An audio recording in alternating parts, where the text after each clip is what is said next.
All right, good evening, everyone. This is the Town of New Canaan Town Council regular meeting. It's Wednesday, April 19th, 2023. It's 7:03 PM.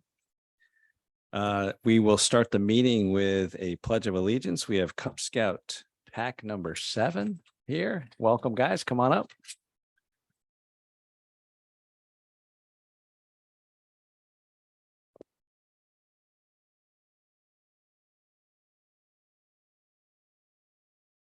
Flags this way. Ready? I pledge allegiance. States of America and to the republic for which it stands, one nation, under God, indivisible, with liberty and justice for all. Nice job, guys. Strong. I love it. So do you have something to share with us? You got the mics there. If you want to step up to the mics and make sure everybody can hear you at home. Recently we were at the pancake Saturday, syrup Saturday, and we served pancakes and we're on the news online of New Canaan. Wow, Oh, very that's cool. awesome.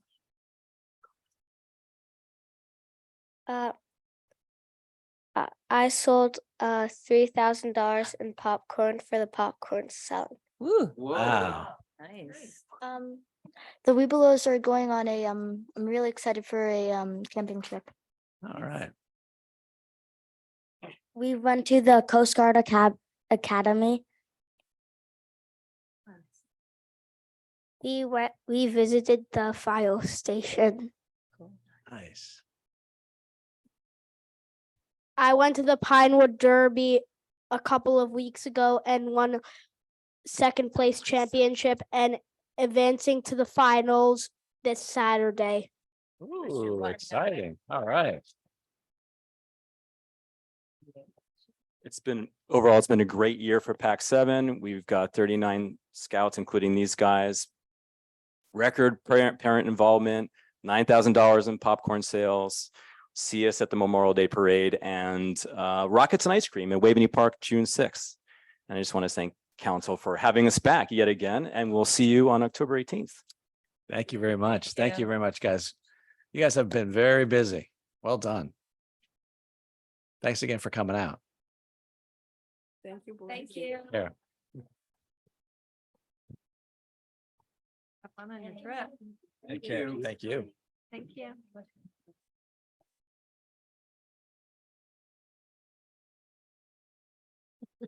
I just want to go in the minutes that the Pinewood Derby getting second's a big deal. Okay, being an Eagle Scout, I can reference that's a big Wow. accomplishment. That Pinewood Derby is a big deal. Very big deal. All My right. son won his. Whoa. Oh. Oh, hey. I will flash All this. right, we need Penny. Can you take the roll? Okay, Robin Bates Mason. Rita Bettino. Here. Tom Butterworth. Here. Mark Jimsky. Here. Steve Carl. Here. Luke Kaufman. Here. Mike Morrow. Maria Norton. Here. Zooming in. Mhm. Kimberly Norton. Here. Hillary Ormond. Here. Christina Ross. Here. Penny Young. Here. All 12 of us. Thank you, Penny. All right, next up, minutes. Approval of the minutes from the following regular meetings. We had March 29th, March 30th, and April 5th. We can go through these individually. So March 29th, any deletions, corrections, additions? Have something. Yep. On the discussion of the playhouse renovation project. The first sentence says Mr. Mann and Mr. Moynihan presented. Then the second sentence begins, he further explained. I don't know who the he is that I think it's probably Mr. Mann. Huh. But it can't be just a singular he, Okay. or it could be they. What was it, Tiger? Let's say they. Let's say they. Say, good. All right, good catch. Anything else? March 29th? All right, all in favor of the minutes as corrected? And that is unanimous. Okay, thank you. March 30th. Any deletions, corrections? Additions? Nope. Okay. Maria, anything? Okay. All in favor of March 30th? Oh, motion. Oh, do we need a motion? Okay. All right. Penny motion and I second for March 30th. And that is a unanimous consent. March 29th, Mark with Christina second. All right. April 5th, any deletions, corrections? You're gonna get tired of it. Okay, no problem. There's a paragraph right before the motion to adjourn. Mhm. And in the middle of that paragraph, it starts talking about Rita Bettino's CapEx tool. That should be like a separate paragraph. It somehow got blended in with, Okay, probably a copy and paste Yeah. issue. So we'll just make that a separate paragraph. Is that all right? great. All right, good. All right, anything else? All right, motion to approve, Hillary, second, Kim. All in favor as amended. That's unanimous. Thank you. All right, moving on. We have public comments. Members of the public are welcome to speak to the town council on agenda topics scheduled for review and or vote. Speakers are requested to provide their name and street address. Comments will be limited to 2 to 3 minutes, subject to total number of speakers. Would anybody in the room from the public like to address the council? All right, seeing none. Anybody out in Zoom land? Okay, great. All right, item number 4, financial update. Update on recent financial results. Josh, come on up.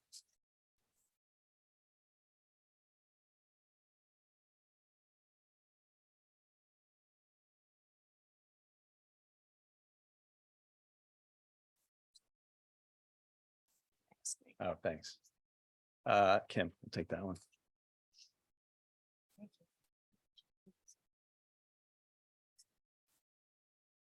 All right. It's a little bit bigger. Okay. So, on your tablets and on the screen are the year-to-date financials as of March 31st. That represents 75% through the fiscal year. And I'll just start at the top with the revenue side of things. Overall, the revenues are listed as 99.34% of what was budgeted, shy by $1 million. The majority of that tax collections are 101.14% of what was budgeted. Last year was 0.1% lower, budget to budget. The January supplemental came, I think, 300,000 to 600,000 higher than we had budgeted for, which was a big boon. But the actual tax collections as of today are about 300,000 beyond that. So we're a little bit further off. Building permits and conveyance fees have slowed since last year. They're at 77% and 58% respectively of what was budgeted. They're trailing about 290 and 590,000 from last year.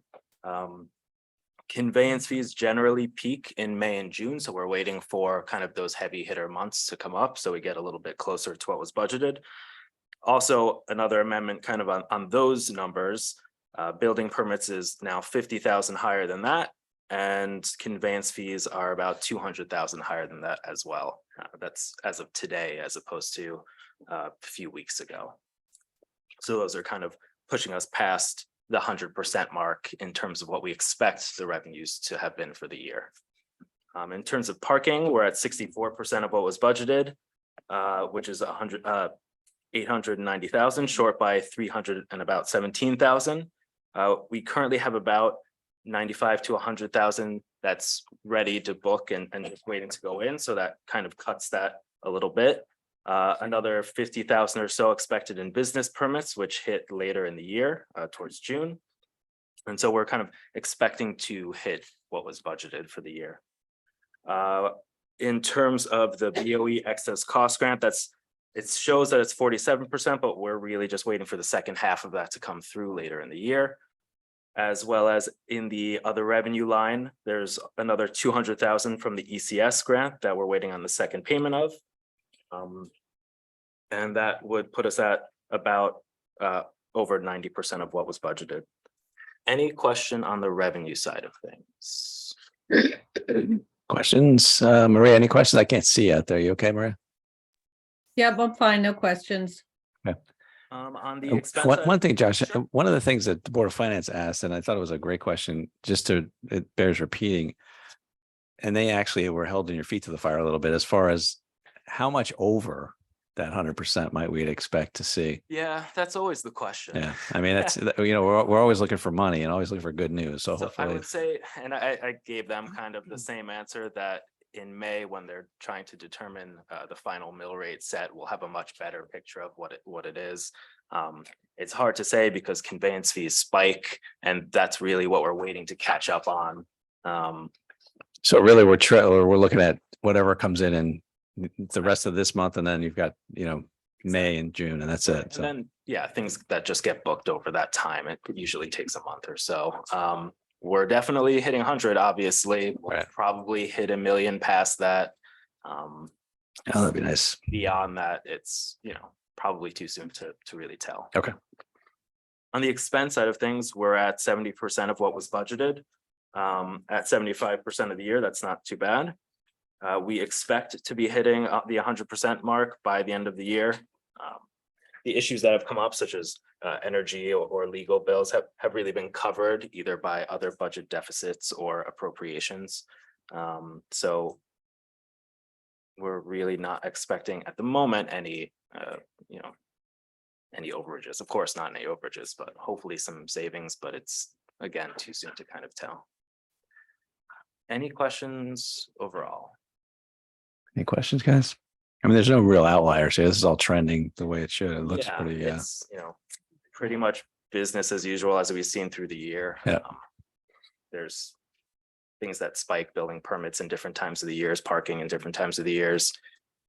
So hopefully we'll see, what happens in the markets with investment income and conveyance fees and round off the year well. good. Any questions? I see a lot of, There's, Rita. I just curious about legal. It's not a huge amount of money, but it's 133% over. Just curious about that. Sure. Any specific question about it? No, just one, but where's that coming Well, we from? had lowered what we had budgeted for. I think traditionally it's about 350,000, and we had lowered it to, I think, 250,000. And because of, I would say 830G and other ongoing or past ones, we've, found ourselves over, but luckily we've had savings in contingency. So it says 130, but we'll, re-up that to do a budget transfer at some point at the end of the year to kind of get that, in line. And I think next year we have 400,000 for FY24, so we're bringing it much closer to realistic averages. Great. Okay, thanks. yeah, we leaned in a little bit more this year than we anticipated on that, I think. So anybody else? Okay, Josh, before you go, you dropped us off for one of, the upcoming bond authorizations. You dropped off a list of 20 FY24 proposed capital. You gave me a copy and we gave Kim a copy because she's going to give us some color, but can you send that to the TC distribution just so everybody can open it up electronically if they want to see it while we're going through that? We can get it up there. Thank you. Yep. I mean, do you want, is it easier to put it on the tablets or just send it to our email? Probably on the tablet. Okay, that's fine. or Let's do that. email. We'll see No, what's easier. tablet's even better. Everybody's got their tablet in front of them. So Yeah. I just want to make sure everybody has that if they have any questions as we go through it. Yep, we'll get it up there. Thank you. Thank you. Appreciate it. Thank you. All right, let's see. Here we go. Next up, item number 5, proposed new ordinance, final review and vote to adopt proposed ordinances as follows. This is Tom and Hillary, but item A, to consider amending chapter 12 of the town code with respect to the revitalization of the Utilities Commission. Yes, Jen. And we're gonna hand out coming down your way. This is the latest draft resolution. As of today, it's we just had a meeting on Monday night. So Tom, I think I'll kick it to you guys and you and Hillary can just walk us through it was a minor change to what we had looked at, but go walk through it. Right, just to be sure everybody's up to date. We've had, I don't know, 3 or 4 meetings on this, and the most recent one Monday night. was a 20-minute meeting, but we had some good input, and so we made a few changes so that it's different than what was published in the agenda. So for anybody who's the public who's tracking it, the changes we made on Monday night were in 12-2. It had said not more than 3 members of the same political party shall serve in the commission at the same time, and we realized that the standard ratio in the statute would yield 4 members, so we made that change. And then the last paragraph, process, has been reworded. I'll read it quickly. In order to achieve its mission, the Utilities Commission will be responsible for understanding and prioritizing key resident and business utility needs, investigating and becoming knowledgeable regarding relevant issues and advancements related to the identified priorities, and communicating recommendations and other critical information in a timely manner to the public and appropriate town bodies. Otherwise, it's all the same, and if there are no further changes, then we'll accept it on a preliminary basis tonight, and then we'll quickly schedule more likely than not, right, to schedule a special meeting in which will be a public hearing, and we'll accept public comment, and then unless there are major changes, we'll give it final adoption that night. That's correct. And that way we can get it in place, you know, as quickly as we can. So I know there's a lot of call for the establishment of the Utilities Commission, and actually the Board of Selectmen has started at circulating, at least looking at the populating it with some great candidates. And if anybody has candidates in mind, or have spoken to anybody in the public that wants to get candidates put forth, you would need to get it to the Board of Selectmen so that they can consider them. Also, anybody that's listening out there that you know is interested in serving on this or any commission, please, you know, get your name put forward as well. So with that, we need to have a vote. Any other, actually, we need to make a motion, and then we'll have final discussion. So Tom, you want to make a motion? I move that we adopt the proposed ordinance regarding the Utilities Commission as stated. Second, Hillary. All right, discussion. I think we've discussed this pretty thoroughly, 3 or 4 meetings. All right, all in favor?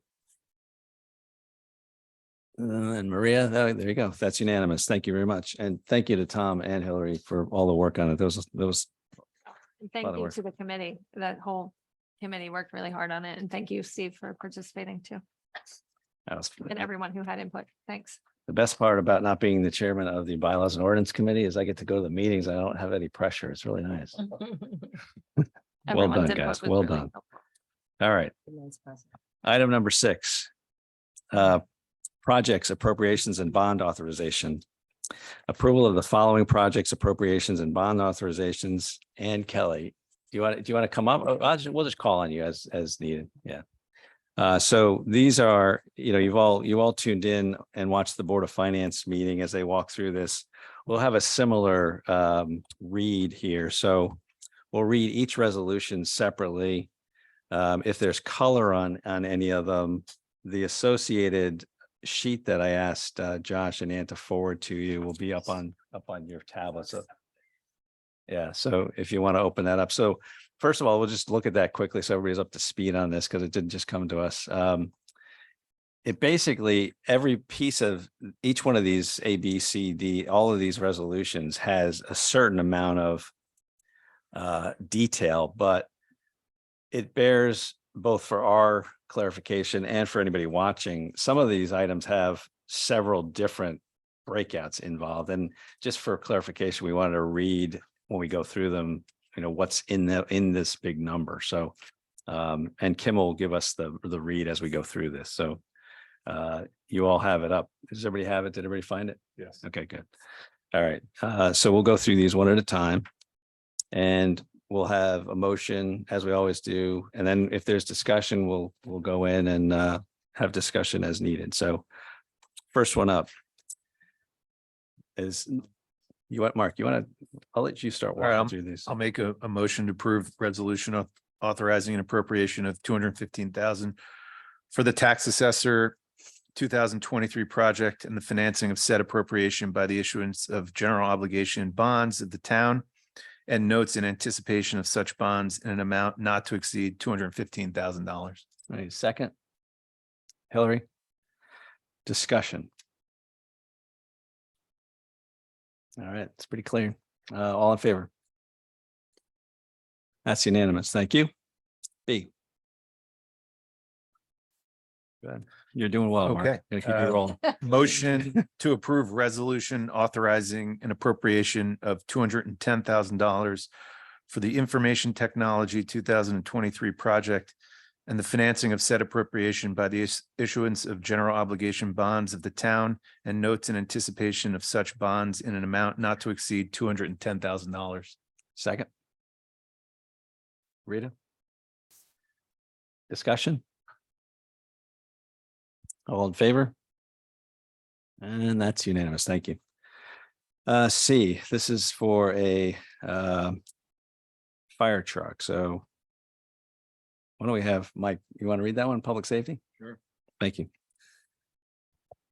Motion to approve a resolution authorizing an appropriation of $1 million for fire equipment 2023 project and the financing of said appropriation by the issuance of general obligation bonds of the town and notes in anticipation of such bonds in an amount not to exceed $1 million. We need a second. Tom. Discussion. All right, all in favor? And that's unanimous. Thank you. All right, Mike, one more, emergency management.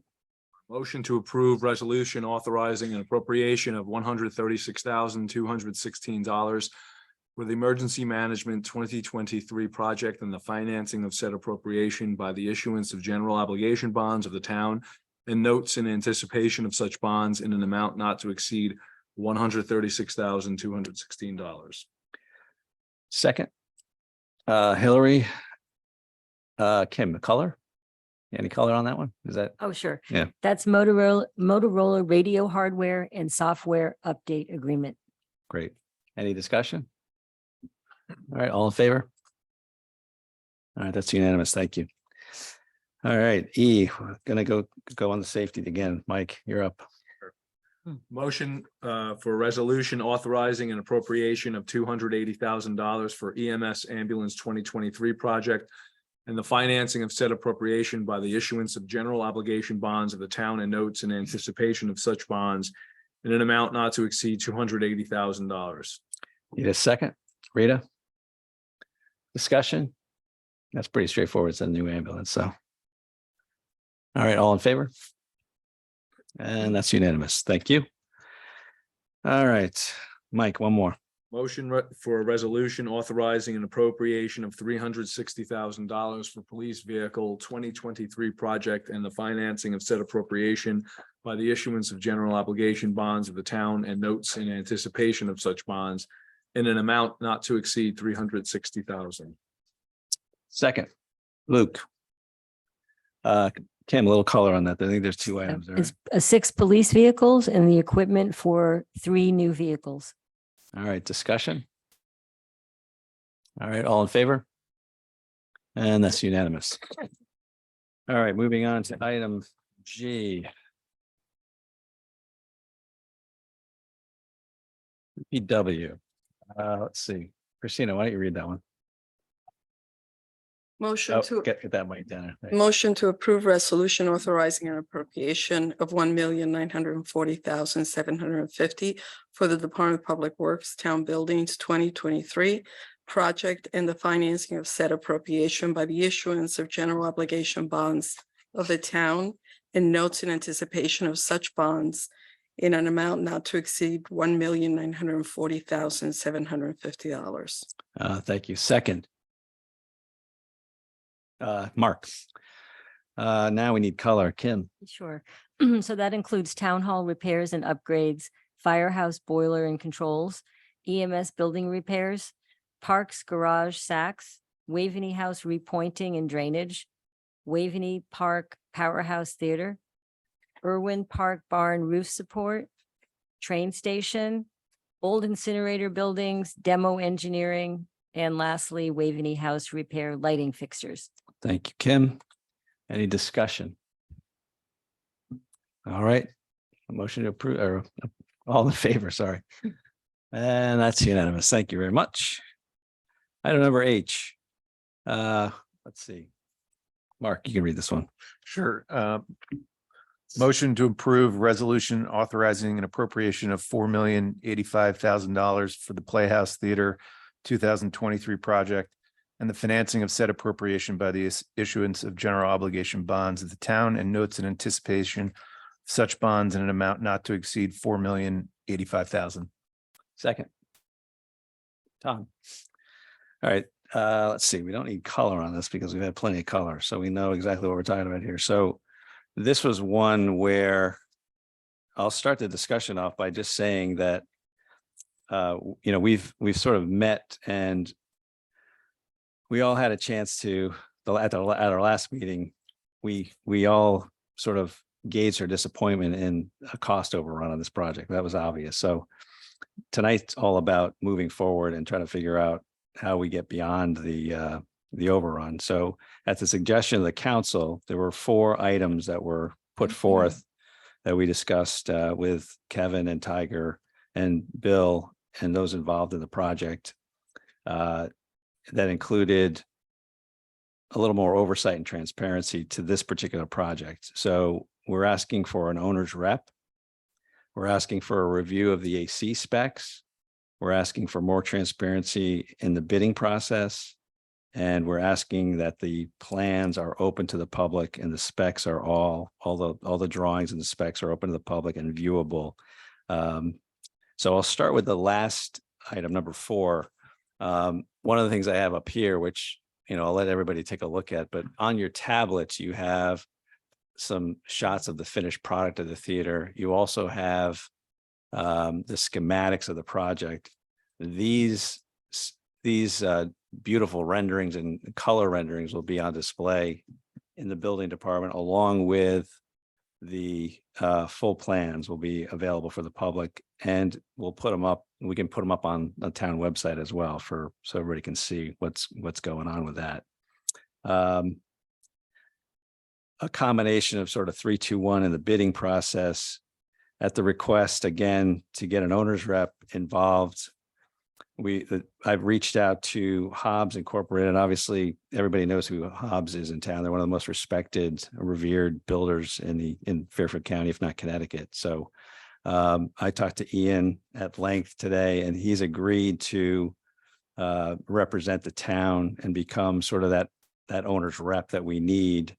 And while there will be a cost associated with it, they're going to donate a lot of time to get through the project. And we're asking for a monthly report from them. So we're going to be seeing an owner's rep on a monthly basis. And we'll get a formal, he's writing up a formal proposal as well. So as far as an owner's rep, I don't think we can ask for a better local builder than we have in Hobbs. Both he and we both know Scott and Ian, and they're going to put one of their best and brightest on it as well.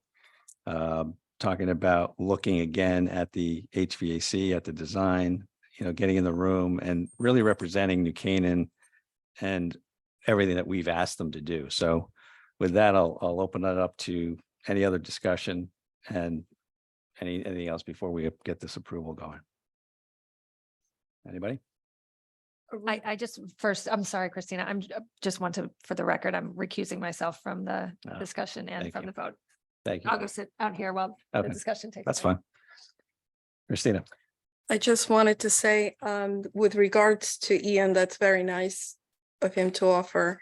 And he is a very reputable builder, but I would like to see somebody totally separate from New Canaan give the expertise necessary to just keep it even. All right. I mean, we could get another, what we try to do is when I asked him to do this, I said, this is like a volunteer job to a certain extent, probably more like 50% of what they're going to give us is on the house, basically. So we're getting the expertise at a reduced rate. Now we can go out and he said, and I've talked to a couple of people about this, a true owner's rep to take us from the time that we're going to need through the end of the project is probably I think we talked about it the other night. It's probably about $100,000. We're talking about a total of an $8 million project, so it's not an issue of money. If Okay. it's only 1% or 2% of the project, I think it's an issue of sustaining the project through completion and meeting our obligation, but at the same time, making the best decisions possible through an expert. Okay. Anybody else? I'd like just to say I concur with Christine. I think it's nice that Ian offered to do that. Thank you for reaching out to him. And he obviously is a hugely reputable builder, but I know that there's other people that have done owner rep work in New Canaan, like for the Slam construction with the Saks project. And then I think the building project, if I'm not mistaken, Mike and Rita, is done by Slam too. It's the same owner's rep, Eugene Tironi. Does that ring a bell?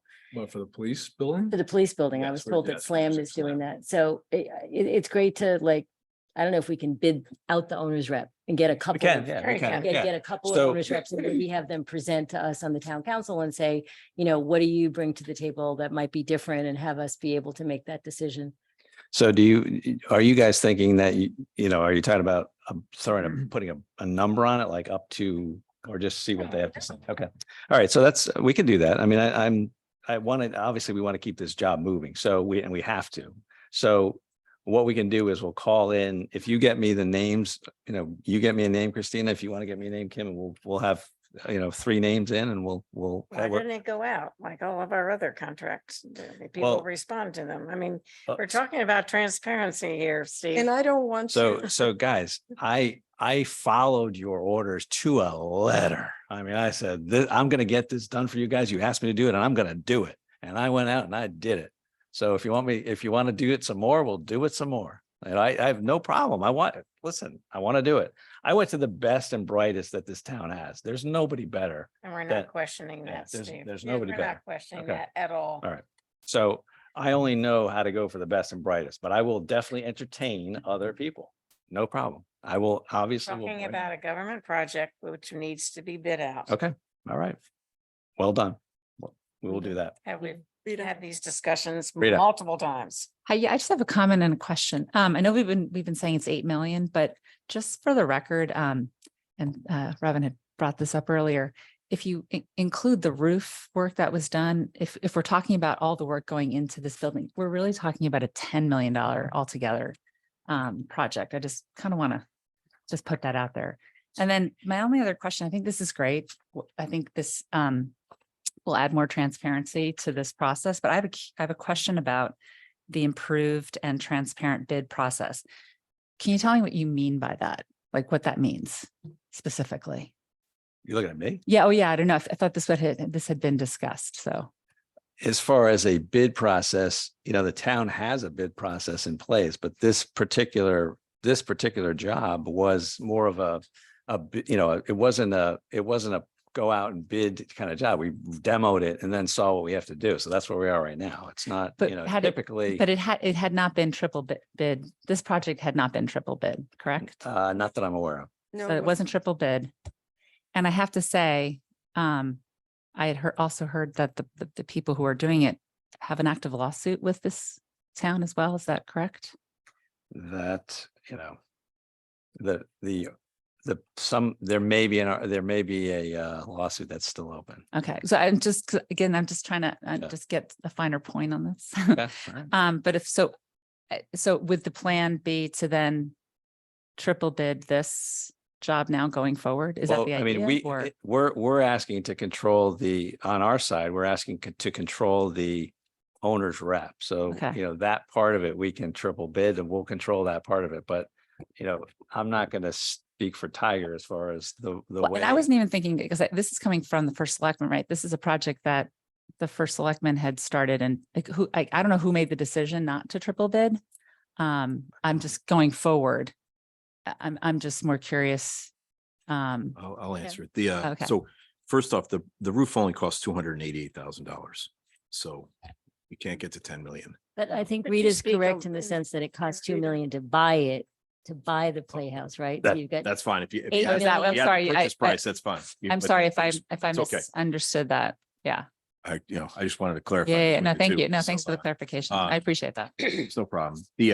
This project, due to its complexity and due to the fact that we didn't have adequate information about the building, is a design build, which is different than a bid project or a guaranteed maximum price project. There are various ways to do a project management or run a project. We're doing a guaranteed maximum price on the police department, but that also has a owner's rep from SLAM and it's got a construction manager from Turner.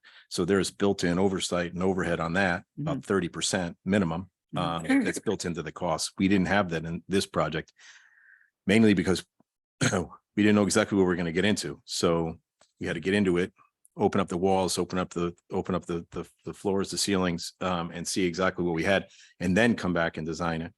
And Carl and Rose from Architectural Preservation Studios have done a fantastic job. They haven't asked for additional monies. I know that they're way past where they were on their original estimate from their firm, but they've redesigned this thing 8 separate times.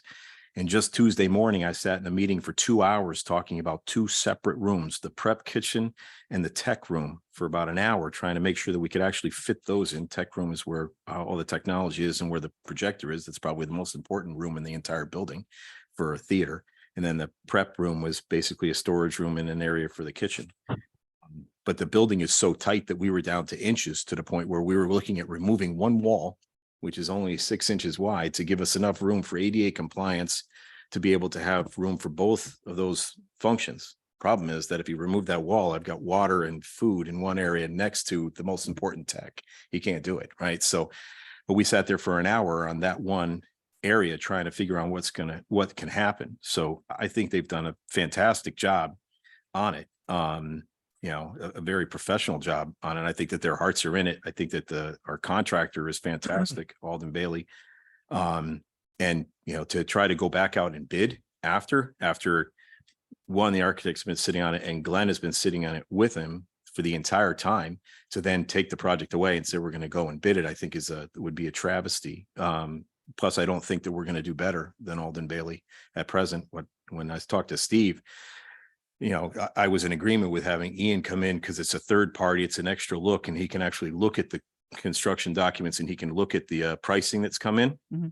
And then say, yes, it's commensurate. It's not commensurate. It's what what you would expect in the industry. It's what, we would expect coming forward from for that type of number, for that type of work, which is exactly what a construction manager would do. It's what they're doing for us on the police department. We had 3 separate analyses done on the police department, and they were a couple $1 million off between all 3 people. And my project engineer, Joe Zagorinsky, sat in a room for 8 hours with the other 2, shuffling and working through the numbers between our construction manager, Turner, and Joe, and our architect, between the 3 of them. So they had to do that diligence. So you're not always going to agree immediately. And even if you have a construction manager, there's a lot of work that goes into it. But I think that hiring Ian, I thought, I agreed. I thought Ian would be fantastic. I like the fact that he's actually in town, only because he has an understanding of what it's like to be in town. And I think he's got an invested interest in the town itself to make sure that everything's done properly. That's my opinion. You can choose whatever you'd like, but one of the factors that we have is that we're still, we haven't gone anywhere. And the longer time we take here, we're never going to meet a December timeframe if we take a month or more to hire a construction manager. But I think that hiring a construction manager, say Hobbs Construction itself, bless you, or and then getting a third party to look at the HVAC is fine. You can hire a third engineer or a second engineer to give you a third party review on it and say whether or not the design is suitable for the building, whether the numbers that came in from the contractor are in line, along with the construction manager can do that for you. And then at that point in time, you have all the numbers on the table. Going back out to bid, you have the numbers. At that point, they can negotiate between the contractors that we have and the numbers that they see that, that they feel we should have, and then move forward, Yeah, and we I guess gave you the plans. So my only suggestion, I mean, I understand that we'd like to have it done by December, but I think our first priority should really be doing, I think we all agree. We just want to make it. I agree with right. that. And I know you agree. I think that too, I think that it's, I think that having someone who's here ready to go versus then going back out. I mean, I suggested Slam because Gene's fantastic, but I don't know if he's available because he's working for us pretty much, on the police department. That's his job right now, is working for us on the police department. So I don't know if he's actually available, but that was one of the ones that I had suggested. I think, and while I understand that it's a lot of money, at the same token, there's a lot at stake with the tenant, the proposed tenant, as far as when they'd like to open. Mhm. And we also can't start charging rent until we open either. There's a whole nother factor involved, is that we lose revenue the longer we take. So I actually hand wrote, I had the exact same question as Rita was, the more transparency I'm bidding, what does that actually mean? Yeah. I know it's chicken scratch and I can barely read it myself. But I was 100% lined in a positive way. Like we're saying that we're improving the process and we're being more transparent and more clarity. So rather than just say, hey, we're going to be more transparent in the bidding process, what does that actually mean? Not questioning it, but so being the ability to market that. And I'd also like to say that having financed a lot of construction projects is that you could put a proposal and a bid out, but until you get in there and start if you're taking walls and moving things, it's all hearsay, especially for buildings that were built a long time ago and there's not blueprints and there might be not information to be accurate. So while I think having the 3 bidding process is very important and I support it 100%, you can't broadly apply it to every single thing when it comes to construction, when it comes to various jobs, that sometimes you have to make a decision and say, hey, listen, this person is the right person for the job. We already engaged just one company to go back out now that we have this information. Sometimes you'll never finish a project. So I'm in agreeing with both of you saying, I'm not suggesting that. I was just trying to get clarification. I wasn't saying we should or we shouldn't. It's just, I didn't understand what that meant. same. Ideally, I think any project should have a triple bid, and not because, and I'm not questioning who we picked or how good they are. It's just, it's a very sound process, and it just keeps everyone honest. And it also, I think, instills a little bit more credibility and a little more trust from the public that we're taking that, that step. So I'm not saying that that's the appropriate thing right now at this point, that it may not be, but I think we just need to clarify that point if we agree, or not us. If the professional recommendation is that would be a mistake to do, then I think we need to discuss that. My only last thing is, as we go forward, I would also, because this has been an issue, is there also a way that we can get updated more Well, regularly? yeah, so that was just going to add that's part of That's either an owner's rep or any, whoever this person is going to be. We are going to ask this person to come to us monthly Right. with updates. Where are we? That How are would we be my only doing? other Are we on schedule? Are we on budget? We're going to be part of this from here on out. So, and that's part of having an owner's rep. Mark. I just needed clarification. Are the 4 items that you mentioned, they're required for approval of this resolution? Because I mean, are we going to approve this money and then ask for those things? Because No, so that is, we are. I don't understand how. So what we're asking for tonight is the council's, it's a handshake agreement to get all these things to happen in order to do this. I mean, you can't put stipulations on bond authorization. Well, that's my point. Yeah, we So can't do that. So this is, I mean, this is a preamble to going forward with the bond resolution. Christina. So I'd like to say that we started off on our left foot on this project, because when it was presented that Alden Bailey had given a number that was very good and very fair, and the town was very happy with them, and we were going to move forward. And there was a breakdown of all the things that were expected to be done on the project.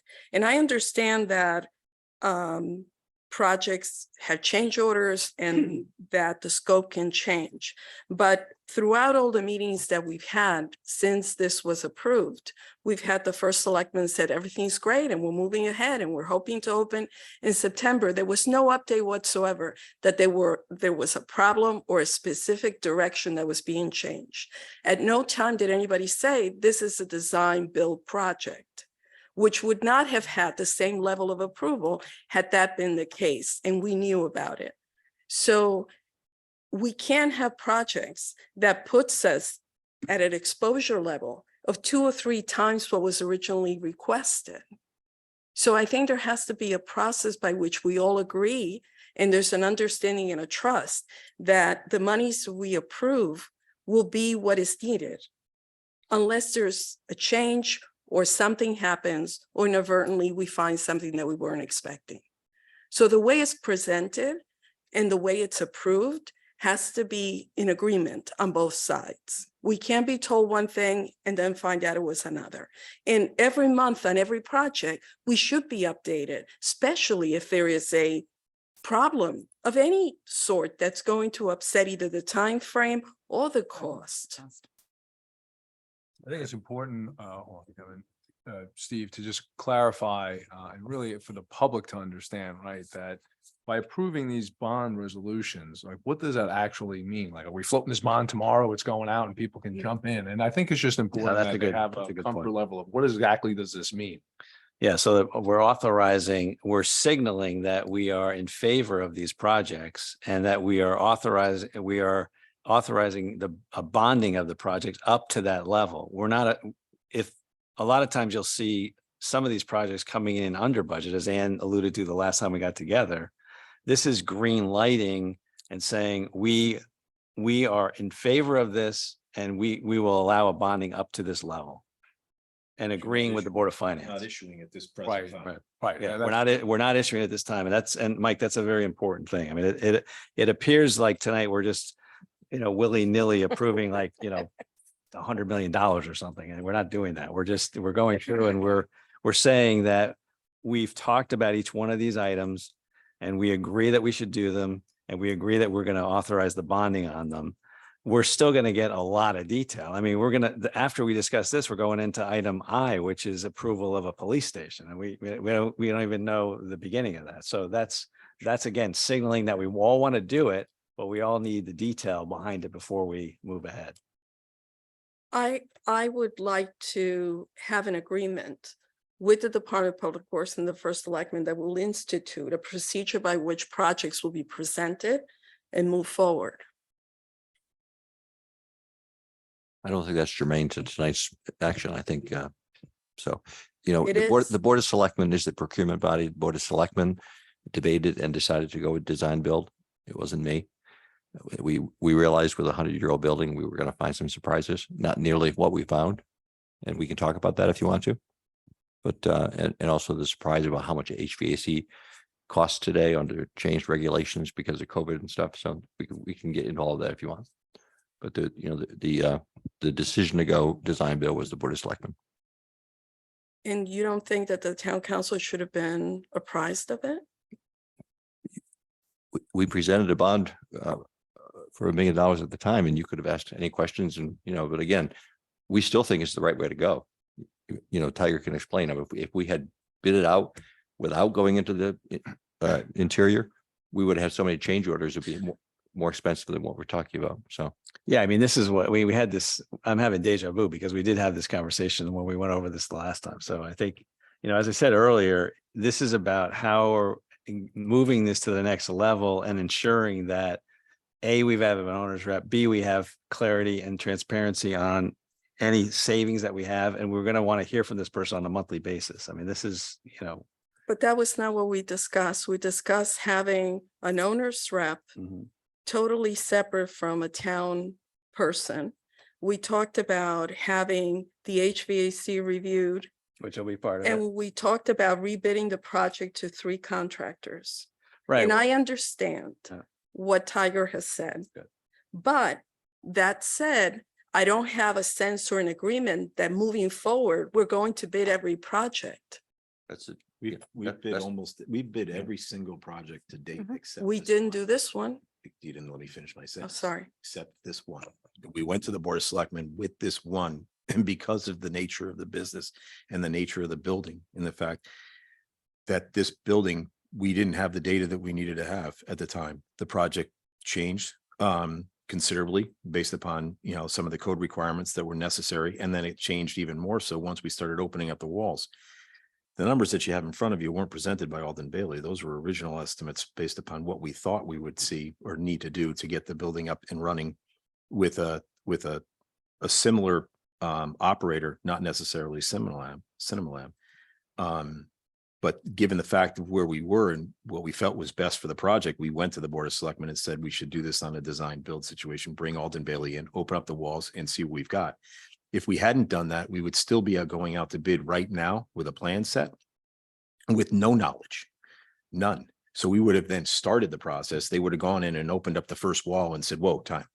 And then they would open up the second wall and said, whoa, time. And then at that point in time, we get into mobilization and demobilization, delay claims. They're sitting there doing no work, going back to the designer. And we went to the designer 8 times while we were opening up the walls. You can only imagine what it would be like if we didn't do that. You know, we have soft estimates that it would cost us $1 to $2 million more. Plus we wouldn't hit December. We wouldn't even come close to December. We'd be into next year, which, you know, and no one likes to see a delay claim because a delay claim doesn't work for anyone. So had we gone the traditional route, the contractors would have went in blind and we would have been in a worse situation than we are now, unfortunately. And then what we would have had to do is come back and say, oh, we need X amount of dollars. We think we need Y amount of dollars. And we'd be coming back again and again, which I never like to come back. I don't like to sit here and come back for money. I like to come in here and, you know, have a nice conversation. But the situation is not what we've ever done. I've been here 23 years. I've never done a design build. This is my first one. Might be my last, you know, but you know, it's my first one. So, you know, and I've asked the architect, I asked the engineer, I asked the structural engineer, I asked the contractor, I asked the HVAC guy, if I had given this thing to you with just a plan set that we would have had, what would have happened to me? And they said, you know, I would have gotten eaten alive. That's the answer. I would have gotten, and I know I would have gotten eaten alive after, you know, spending 30, 40 years in this business. I know what I would have gotten killed. Excuse me, but you didn't mention it, but it's implicit in what you said that had we bid it out 3 ways, we might very well have gotten the wrong GC. I could have, You know, I could have gotten a mean, guy knowing- that will Knowing in kill you. retrospect what happened, what we would have been focusing on, I guess, if we had a crystal ball is how well do you handle change orders? How well do you handle delay? Those would be the merits of a good vendor, but we avoided all that. Yeah, Tom, not only that, but you know, the confidence we had with Alden Bailey, they've done the Waveney work, the roof, the bathrooms. We've used them for years. They're restoration contractors, you know, and they've done great work. So the confidence we had with Design Build was they were the firm to use, and we still felt that way. So I've been through these projects with a 1724 house and standing day after day. We had to be there every day because you tear something apart and say, how do these two things fit together? And you're inventing the design while you're going through the process. it's a 100-year-old building, and during the 1980s, when they twinned they poured 3 feet of concrete to build so that, there were things in there that you can't imagine what anybody would have done that in the 1980s. So a lot of, we're correcting a lot of things, and the ADA compliance for this building is a nightmare because of all the different grade changes and so it's yeah. Anyway, I think we're very confident that Alden Bailey is the firm to use, and going out to bid again, I probably is something we can't do with them. So I guess what you're saying is understandable. I get what you're saying. I guess the challenge is hearing about, you know, this project doubling months after you started. I think the deficit here is that we were not taken along this ride, that we did not know those, you know, these issues were happening in real time, and we're hearing about them after the fact. And I think, hold on. And I think if we had gotten updates that clarified what was going on when you gave your updates, then I think we would have had a much better understanding how we got to this point. Right now, it's a bit of a shock. You know, we're hearing about all of this now when we could have been taken along that journey with you on a month-to-month basis. I think that is the missing link here. We learned 7 weeks ago, right? So 7, 8 weeks ago. yeah, and we Learned all of it. We've been in the process of budget meetings for the past 7 weeks, the Board of Finance and the Town Council. So, you know, It I came as think, a shock yeah. shock to us, the air conditioning, right, when you have to replace an entire air conditioning system. Yeah, I think also well, to answer, I guess, a different portion of your question, I used to come to the council for a while, and gave monthly updates or quarterly updates. I sit in the back of the room already, and it's not a question of either A, ask the question, or B, I can come up and give you where we are on each one, or where we're standing, or what we're planning for the year, for depending upon what aspect of the town you want to know. We have a 20-year plan. So but that's not something that can't happen. If that wanted to be reinstituted, we could certainly, not just the construction manager, but I'm here anyways, and the glory of Zoom makes it much easier. So I don't even have to sit here. But that can certainly happen, to maybe address some of that as well. And then you have that opportunity at that point to ask the question that you might not even know you want to ask until you have the opportunity to ask. Yeah. I guess would be another, another aspect. Yeah. There's an implication here, and I gotta say it, that there's been malfeasance, that things were hidden, and when we discovered them, we were so ticked off, because had we known earlier, we could have prevented them. Well, is that true? I'm not saying prevented Is it. there I anything think we could have prevented? I'm arguing that we would know about it. We're gonna have increased reporting and communication going forward. I mean, that's agreed, and I hear you saying you'll give us as much as we can stand. But looking back, I feel there's this implication that somehow, this is the first reaction when you see a big number, something went wrong. There was something that could have been avoided. And that's not my sense. No, we wouldn't have avoided the cost. No. I agree with you, Tom. I think what everyone's grappling with is, should the town be spending $10 million on a building in town? That ultimately is what this comes down to. And perhaps people are thinking no. And unfortunately, that's where we are, in my opinion. And that's what I've been grappling with, because I don't think it's a good use of taxpayer money, but it is what it is. I also agree with you, Tom, is that I don't think there's a measure that anyone involved could have done. I mean, you have a building that's this old. The regulations are totally different today than they were then. So it has to be an eyes wide open. And like I said, the three bidding, it's not a broad, applies to every single aspect, and it has to be taken case by case. I think it's a very useful tool and should be done a majority of the time. But for instance, on this building, I don't think there's a preventative measure that could have been taken that puts us in a different position than we are today. I think the real decision is Mark's point is, is this number worth it to convert this building into its next useful life and being compliant? I think that's the decision that we have to make. I agree with Mike. Mark and Luke, and I think Mark really, both of you guys just kind of nailed it on the head. Are we really, should we be spending this money? And we've been having this discussion, and I'm really falling on the side that we shouldn't, because it's a huge nut. It just is. I'd rather take bond out money and give it to the schools for things that they need more than this, this particular building. But with that said, again, going back to the process, right? Steve, again, thank you for explaining for the public's edification about, the necessity of procedurally why we need to move this forward.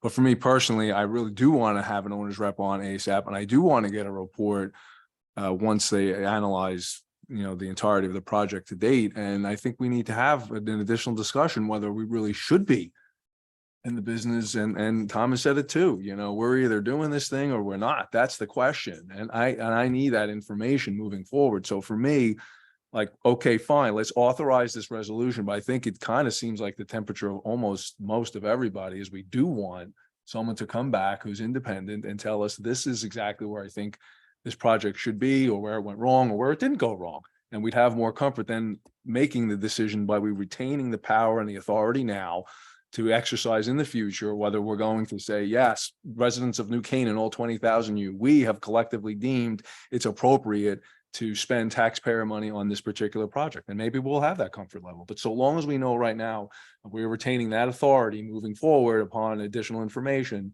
I think we just bring this resolution on and get it to the vote. Thank you, Mike. Steve. Hold on, Christina next, and then Tom.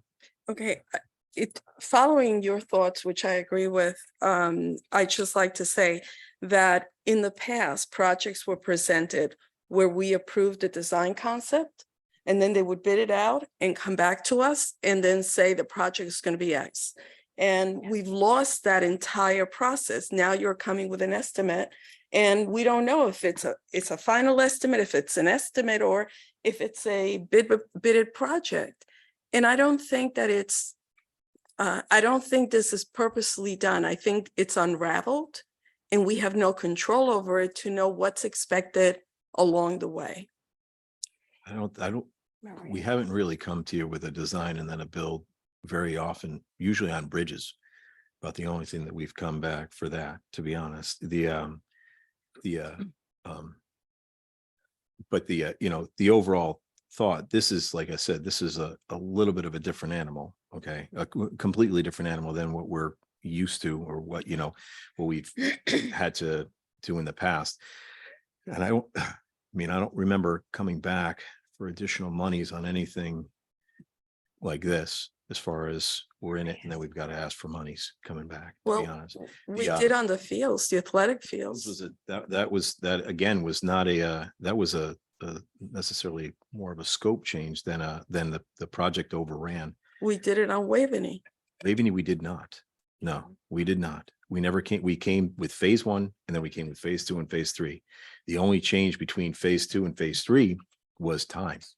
We went through COVID, and the bid that we had was about 3 years old. So that's all we had there. And we actually were able to save money. We were losing money on the elevator and then save money back. We lost money on if you want to say lost money, we lost money on the bathrooms because of COVID and time. Had we acted at the time, we were looking at a $180,000 to $200,000 savings if we had packaged everything together in one bid. The council chose not to and chose to do one, which is fine. Then COVID hit, and then we had subsequent problems with that. But we didn't come back for either one. It was just, in the end, breaking it up from a total project to a phase project. That necessarily didn't hurt the process, but it hurt the overall cost. Elm Street was another project. Elm Street was, what, 220 Elm? Mhm. 220 Elm, you have to look at the fact that what the original thought versus what the Board of Ed wanted to do with their property now was, the overall thought was to get in and live in it for a while and then renovate it for $700,000 and then come in and renovate and then finish it. The educational half. The superintendent decided to demolish all the office space and redo it. That was not the original plan. So, but again, while you look at 700 versus 1.5, I think in the end, had we done 700, he would have come back with 800 later. So you would have had 1.5 regardless. It's not a question of that the 700 was a poor estimate and it really was 1.5. It's actually two separate projects or two separate looks at it. In the fact that one was a phased approach and the other one was an all in. And you can merit that either way. I happen to agree with the superintendent in the fact that I'd like to go in once and get it all done, in my opinion. Then I don't have to move my people around. Similar to what we did here at the town hall, right? We did it all in one shot, brought everybody out, brought everybody back in again. But I think that one there was the fact of, a phased approach versus a full one, not necessarily not a bust in the budget per se. We need to get back to the theater. Sorry. Yeah, we're off track. Tom. Yeah, it may be that we should study our process and rethink our process, but I don't think we want to do that tonight. I think that if we're going to have the town council speak out on a certain way in which we should process projects, I think we should have a subcommittee. We should have a lot of discussion about that. I don't think we can complete that now. When this project began, it was a close call for me as to whether investing all this money to get a movie theater was wise. So I did vote for it, but I was skeptical. And of course, if I had to do it over again, I would vote no. I think a lot of people would say that. That's not a criticism of anybody. It's just, look what we did. Look what we wandered into. What I want to say about this is that and I take it seriously what Mike said, maybe what we should do, or Mark, maybe what we should do is stop it But if we're gonna do that, we need to study what the consequences of that would be. How much money we've spent already that would be flushed down the drain.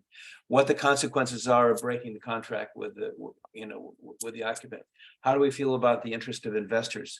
I think that would take a lot of study before we bandy around jumping it. And I'm not saying which way I vote on that. It may turn out to be the best alternative, but I think we have to do some homework and look at the consequences. See what that would be. Maybe I misheard. I don't think, Mike, you said to put a pause. I think he said that we should green light. Mark, I think. Mark Okay, was- so you said Mike, I missed heard Mike say that we should green light and make a decision now, but hold all our No, I reservations. agree with that. Yeah, so I think that's the appropriate, like, we hold all the cards, we approve it, let's move forward. I mean, am I misspeaking? Okay, so we approve whatever's being presented here, but we hold them to the degrees of the things that Steve presented originally, the 4 items that you said you're going to do. The 4 cornerstones, Steve, Robin. Maria has her hand up. Oh, yeah, we'll get Maria. I see you out there. Robin, then Maria. I just have a question regarding the process, and it's probably too late, but we're talking about transparency and an owner's rep, which would be great, but just wondering, why would we not have a building committee for something like this? If we had it for the police department, we'll have it for the police department, we have it for Saks.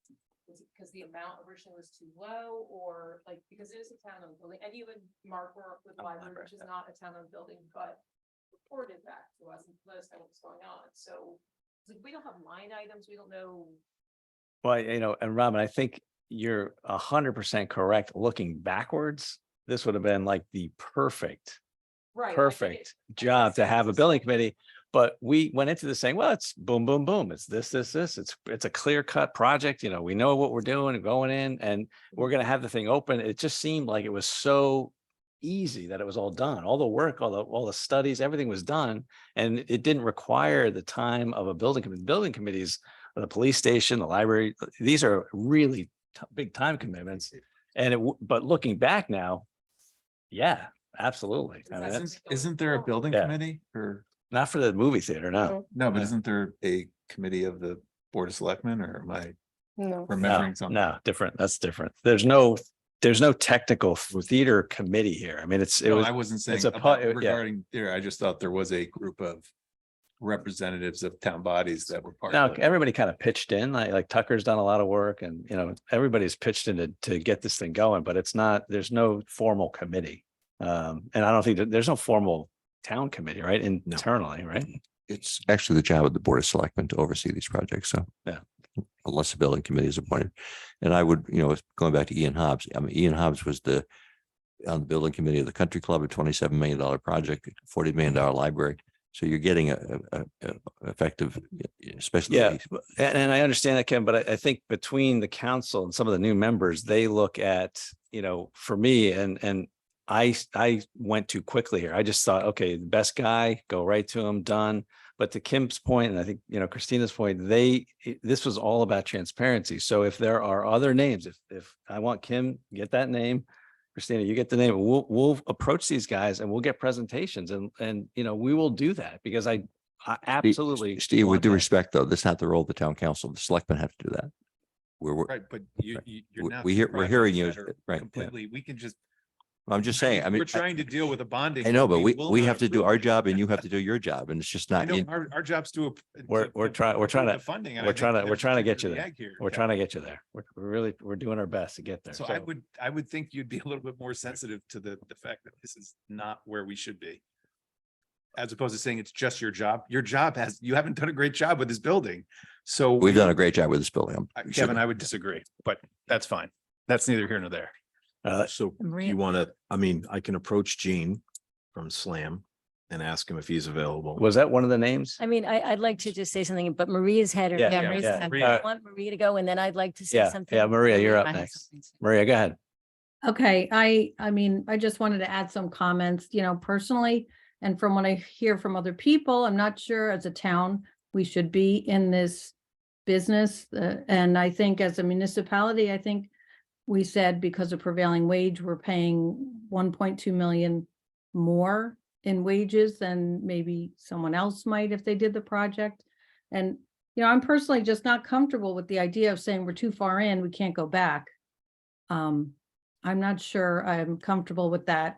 And, for what it's worth, my support would be negative on this. Maria, just to be clear though, if you vote negative, I think we have to know what the other side looks like. I mean, we can't jump off a cliff, right? I mean, we really do need to know what that other side look like. We're, leaving what amounts to $1.8 million at this point of private money on the table, and on top of putting the building back together. I mean, that is jumping off a cliff that we all really need to look in the mirror on. I mean, that's why we've had such long discussions about this, and it's been draining to try to get through thinking about the what ifs. And I don't like the thought of the what if. I really don't. Kim. Yeah, I've been listening to everyone and I think people have made some great comments, and Tiger and Kevin, I understand that you guys are in the midst of the project. So it's probably jarring to hear, what we're saying, but I don't think there's the votes for people to say that they want to necessarily move ahead at this point. One of the things that I was suggesting is a second opinion, which is I think Steve came up with a list of things that we felt comfortable with. Even though Kevin, you say that's your job. I mean, I think we need to work together to get this bond As a legal authorization. matter, But it's as a legal matter, this Board of Selectmen has to do that. no, I Right, understand so- that, but we Make- also have to yes. work together, right? So we had a bunch of conditions that Steve outlined. And this whole thing about a second opinion, I think would make people feel more comfortable moving forward.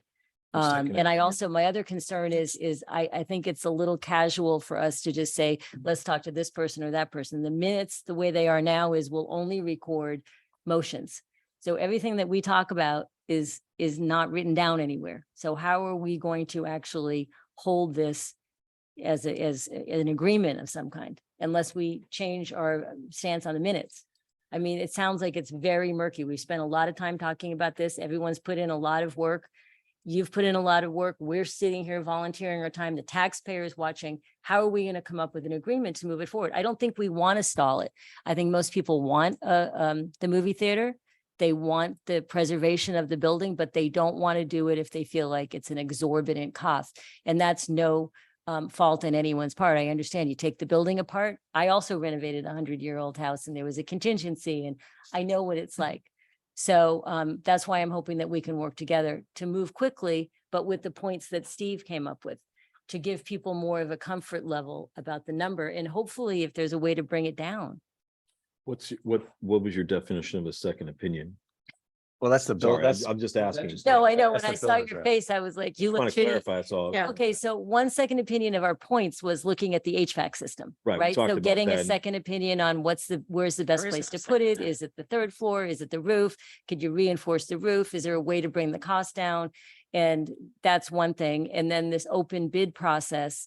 And I understand you're saying that's not really in what you would like to see, but it is a way to open up. Maybe there's some people that have different ideas in terms of how to complete and execute the project for a lower cost, even though there are prevailing wages.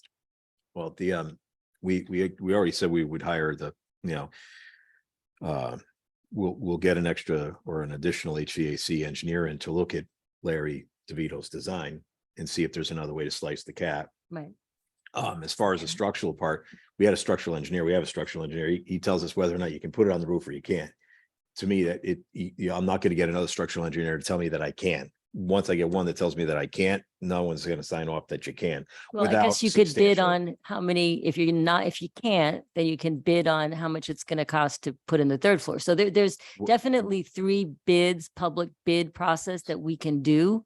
It just might take a little bit more time, but if we're going to vote it down and there's going to be no movie theater, why wouldn't you want to compromise and have us vote for it? I'm not here not to compromise. I'm just telling you what I think is the right method, and what that's all I'm trying to get to. I'm fully in agreement. You want to have a construction manager come in and take a look?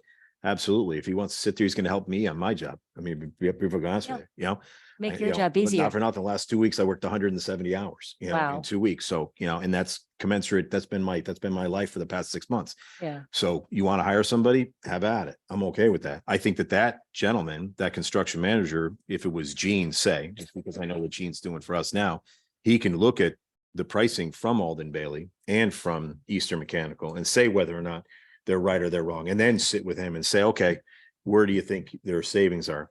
I don't think I'm going to get a better contractor or lesser price than Alden Bailey even if I go out and bid. So, and then what I run the risk of is that I run the risk of alienating a fantastic contractor who's working on another location for us. And after months of work from him, you know, and months of effort, unpaid effort that he's just, you know, doing because he wants to see this project come to fruition, and then alienating him and then coming back with a contractor of not his caliber at a higher price. Well, hopefully if there's an owner's rep, Tagger, you don't have to deal with that directly. The owner's rep would manage it.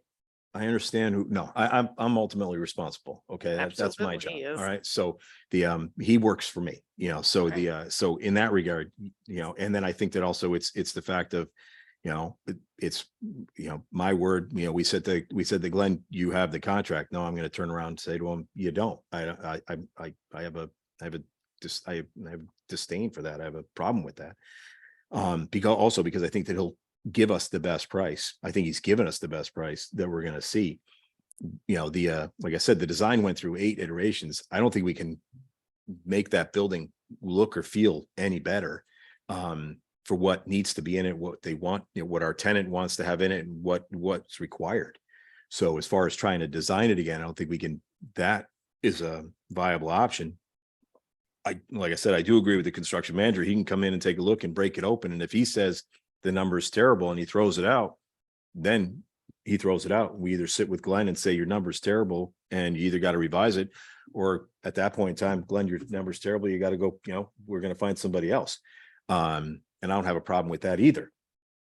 You know, so I agree with you on, you know, I agree with you on 1, 2, 4.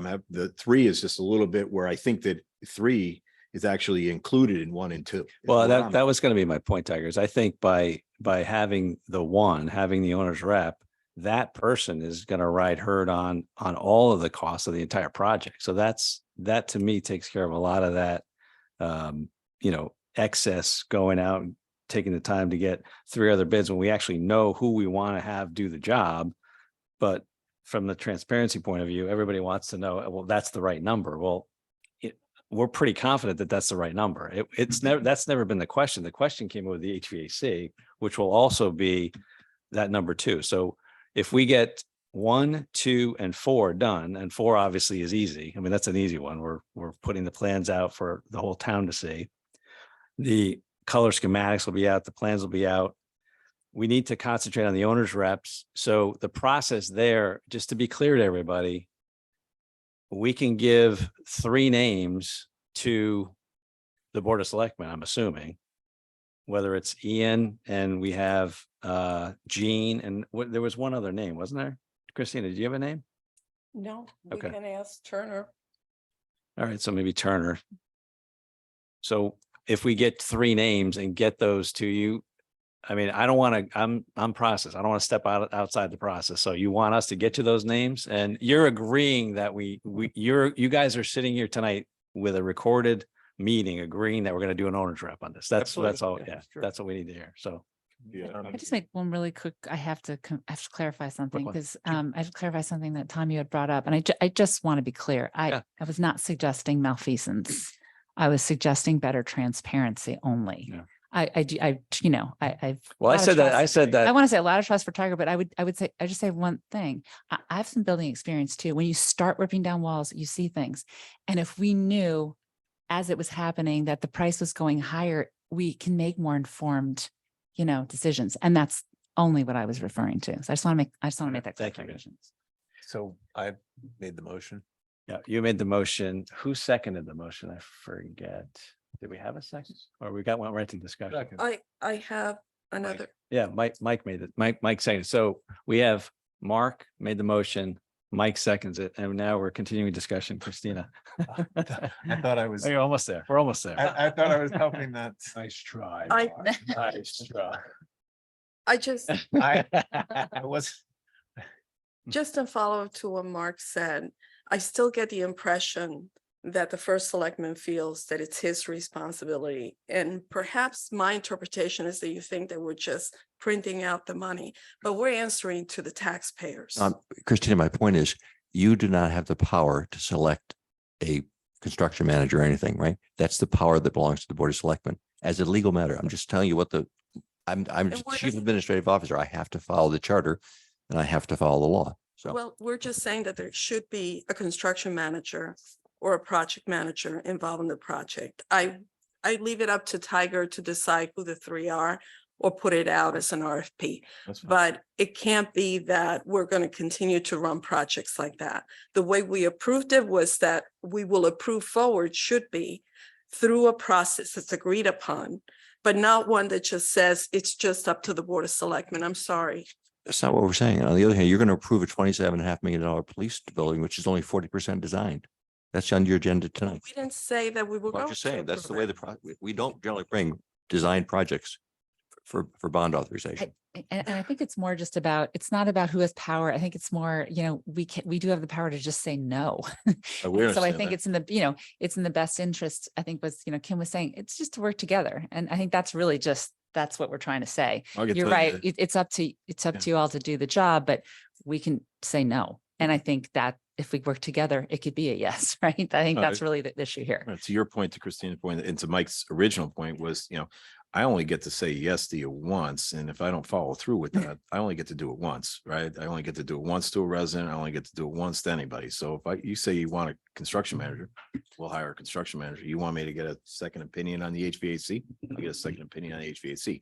I have no problem with it whatsoever. So, it can't be the stipulation of the bond, but at the same time, it's a stipulation of the, it's an agreement right here. My grandfather told me a long, long time ago, you shake a man's hand, you look him in the eye, and that's it. You're done, and that's it. There's no contract. My grandfather never had a contract. I don't have contracts. You shake a man's hand, you look him in the eye, that's the contract. So. What about a woman's hand? No. What? Or a woman's hand, sorry. So Gender Should we- neutral. Do a vote? Hold on one sec. Penny's got her, Penny. The whole direction of this is just mind boggling because we do have processes in place and we are following a lot of them. And we are having healthy discussion about where we have some weaknesses. And I think that is a really good thing. I have a real concern about if we vote this down. Where are we if we vote this down? I mean, are we proving points to ourselves that we're, gonna plug those holes in the weaknesses, which we've already discussed? Or are we being responsible to the process? And we have to remember that this was really very, very strongly expressed in the community that this project was something that the community wanted. So Yeah, and are we allowing our personal reactions to this interfere with what our role as a representative of the community? Penny, I think that's a great representation of what's happening here tonight. And I'm not going to speak for anybody but myself. But I think the idea was to improve the original and to add value to this. And based on the 4 bullet points that Steve said, I think an hour ago, that how we would improve this, that people are a lot more comfortable. And then to Mike's point was that we're not approving that this is it, it's 100%. It's, hey, we're okay at this point to continue to move forward. We know there's been some readjustments with the project, but given these additional measures, we have comfort into continuing to move forward unless something else is presented in a negative light, and then we'll make, but and this is my personal opinion, I didn't hear anybody saying at this juncture, no. I thought it was, yes, let's make sure these 4 bullet points are in place and formulated and presented appropriately. And at that point, then we can. Thank you, Luke. That's, I agree with Luke. So this is the intent to bond, but if the number comes back lower, then we don't have to bond that amount. right. That's correct. Correct? So I mean, the usually point is float it. we get a second opinion, it could be great news and we could, not have to spend so much money. That's, I think, the goal, but we're just saying that we would give up to that amount. And so thank you for bringing that up, Penny and Luke. I Good was sensing, I was pulsing other.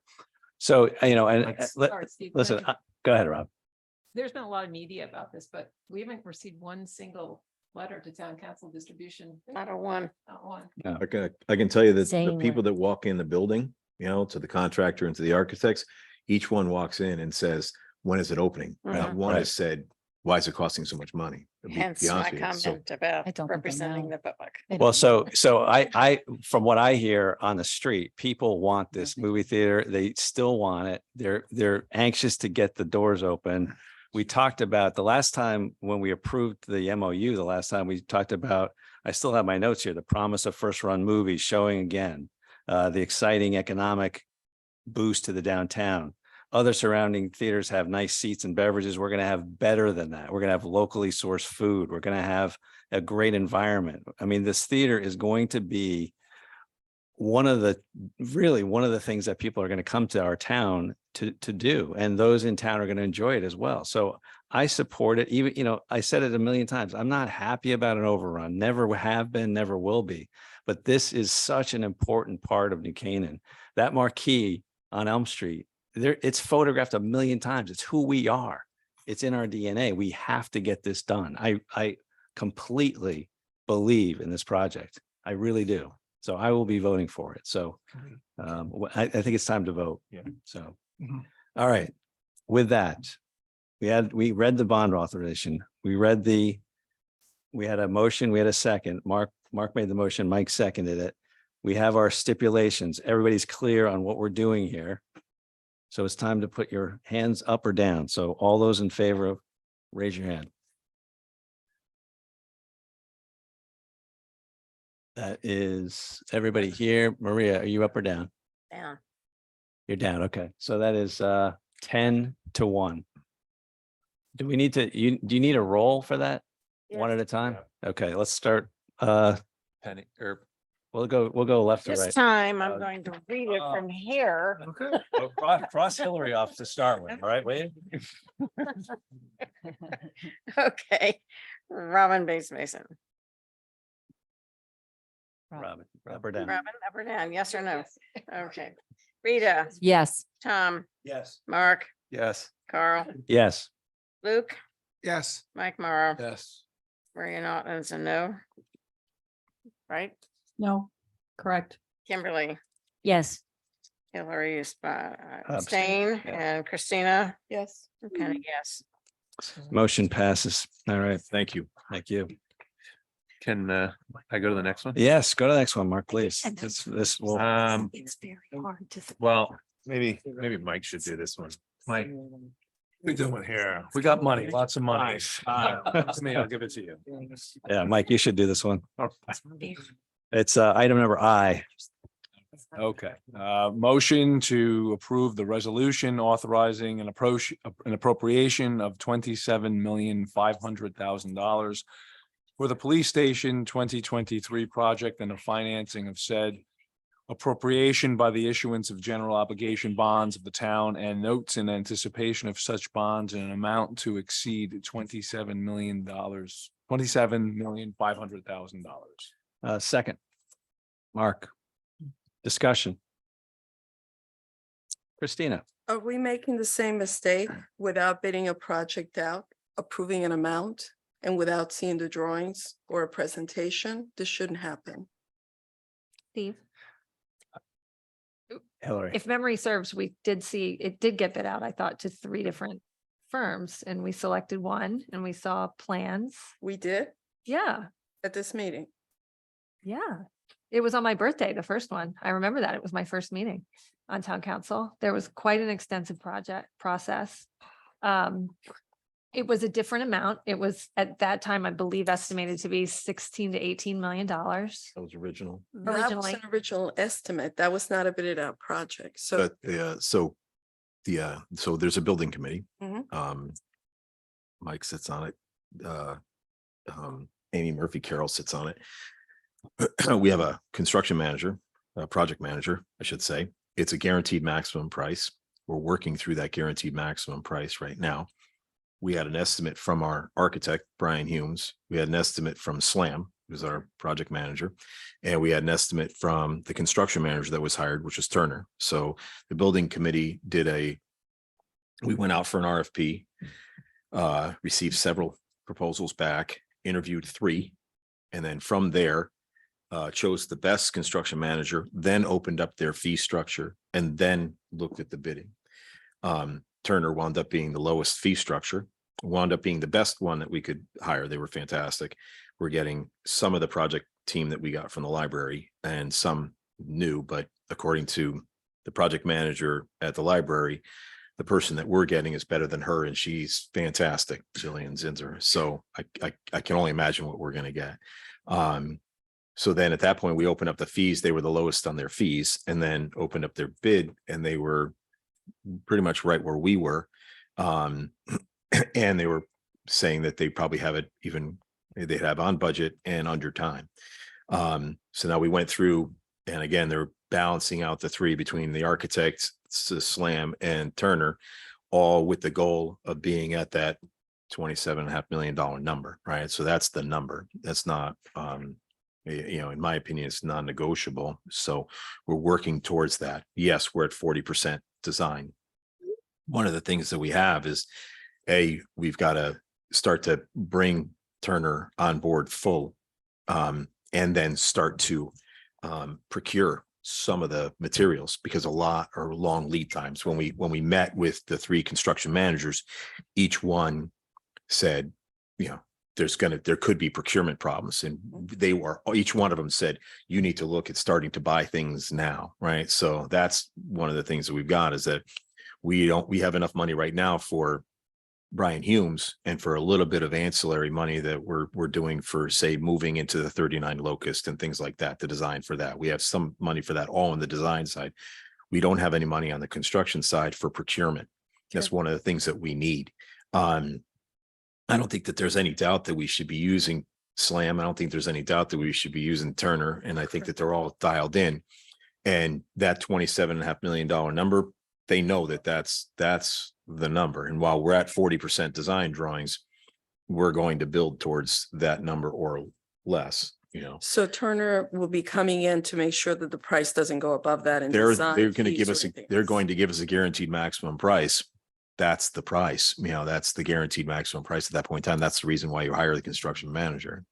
Are the consultant fees and the architectural fees folded into that? Or was that? The 27.5. Yeah.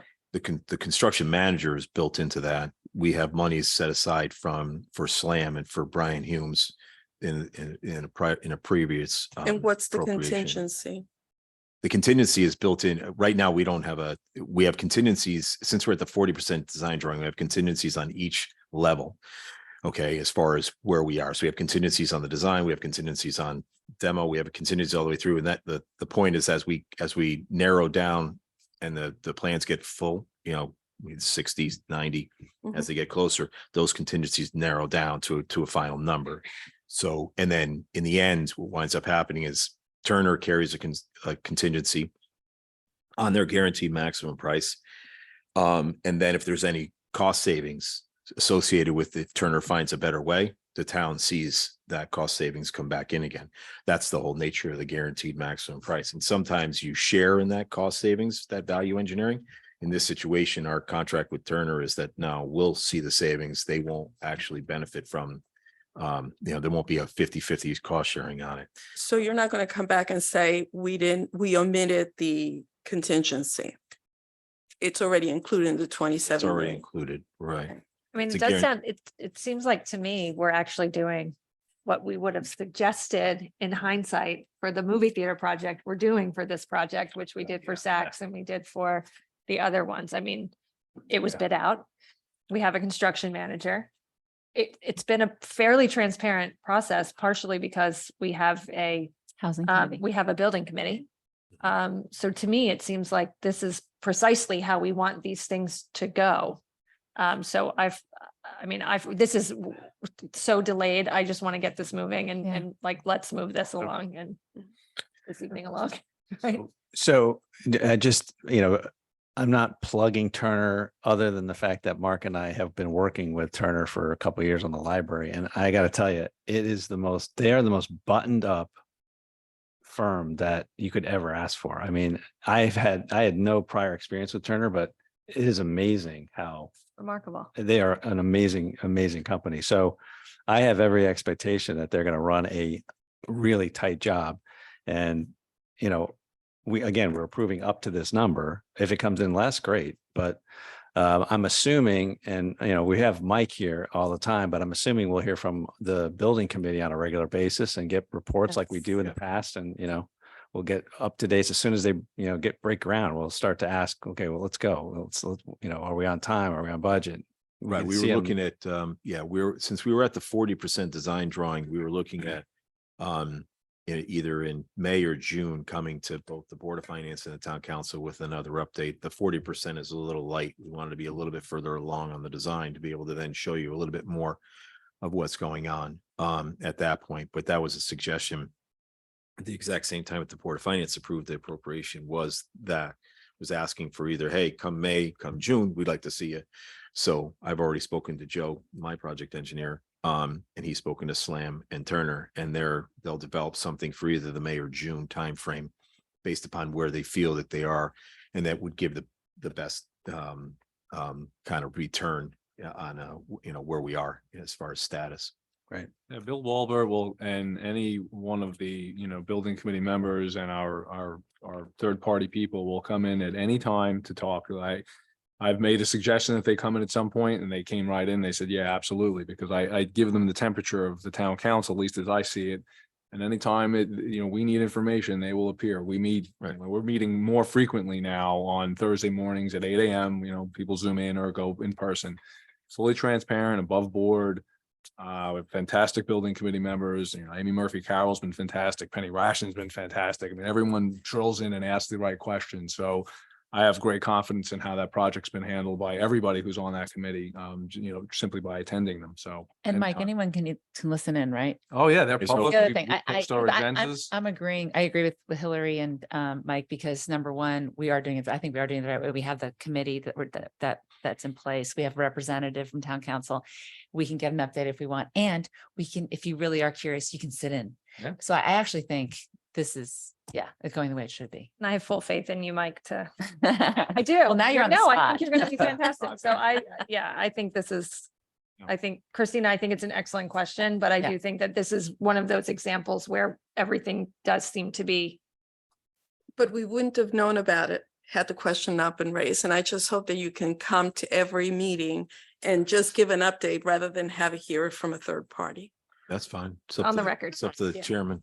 Yeah. And I'll just make one last point, and then let's get it on. But I've repeatedly said in our, sorry.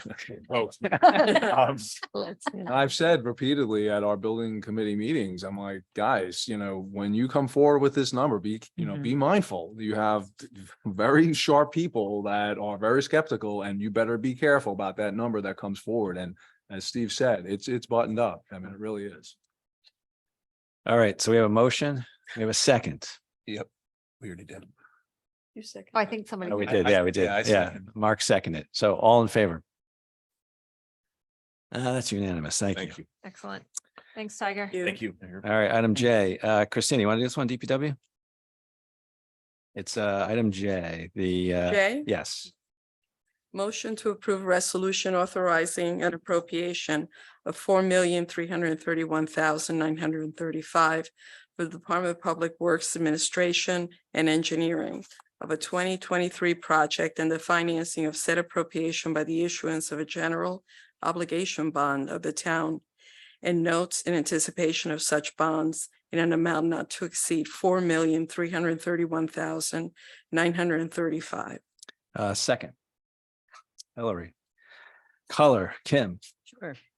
Pavement management programs included ADA improvements townwide, sidewalks, improvements in new parking lots, traffic calming, which includes rotary intersection improvements, pavement preservation, drainage, electric vehicles for the land use department, bridges less than 20 feet, engineering and construction, and lastly, traffic signal upgrades, APS systems downtown. Thank you, Kim. All right, discussion. A lot of head shaking. No, all in favor? And that's unanimous. Thank you. All right, Kay. Christina, we'll keep you rolling. More DPW. Motion to approve resolution authorizing an appropriation of $645,000 for the Department of Public Works Highways 2023 project and the financing of said appropriation by the issuance of general obligation bonds of the town and notes in anticipation of such bonds in an amount not to exceed $645,000. Second. Mark. Color, Kim. 2 dump sander trucks, a sweeper, a boom mower, and a leaf collection system. Discussion. All those in favor? And that's unanimous. Thank you. Let's see. You getting tired, Christina? No. All right. Hell, A motion to approve resolution authorizing an appropriation of $1,327,500 for the DPW Parks 2023 project and the financing of said appropriation by the issuance of a general obligation bonds of the town and notes in anticipation of such bonds in an amount not to exceed $1,327,500. second. Kim. Color on that, Kim?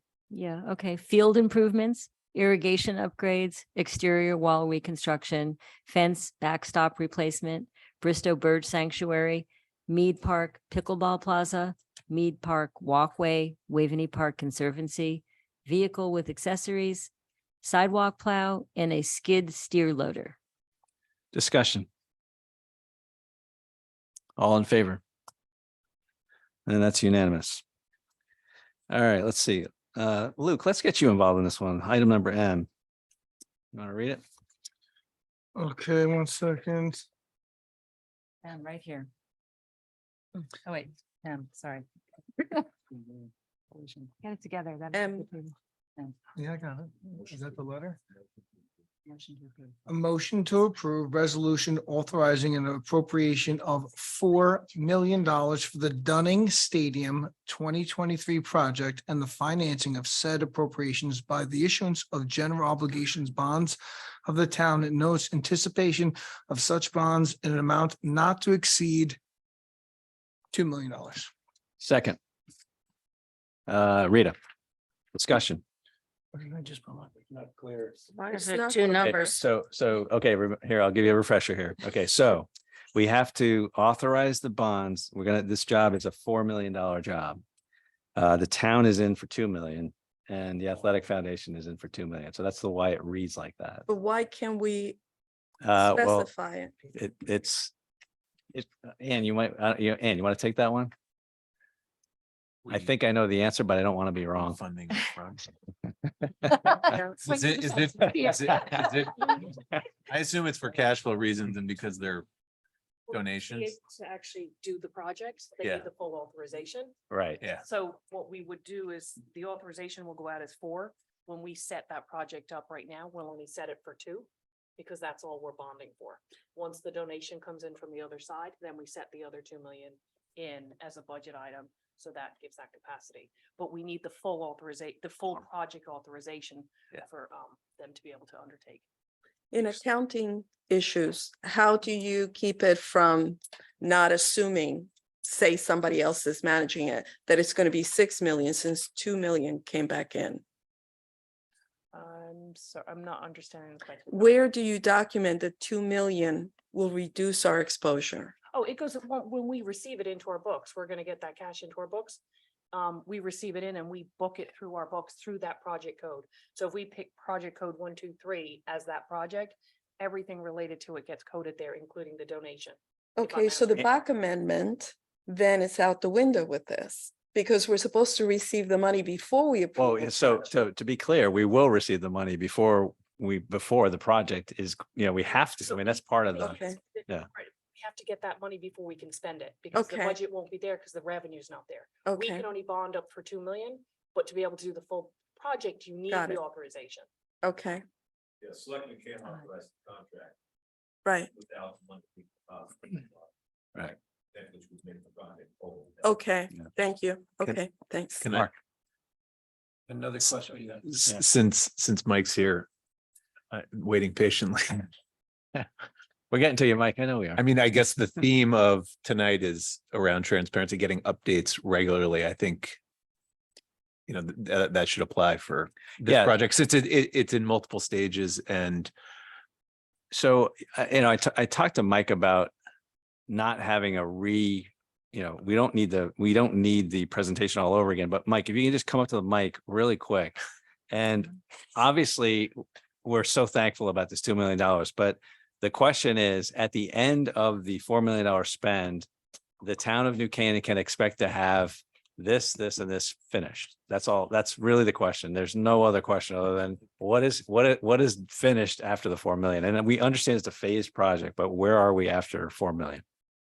after the $4 million, Tiger can comment if I'm wrong, but it's all of the site work related to the area, including electrical, sewage, things that will be needed for the next multiple phases, it's roughly $2 million, a new press box and a new entranceway, ticket booth and donor wall into the stadium. Great.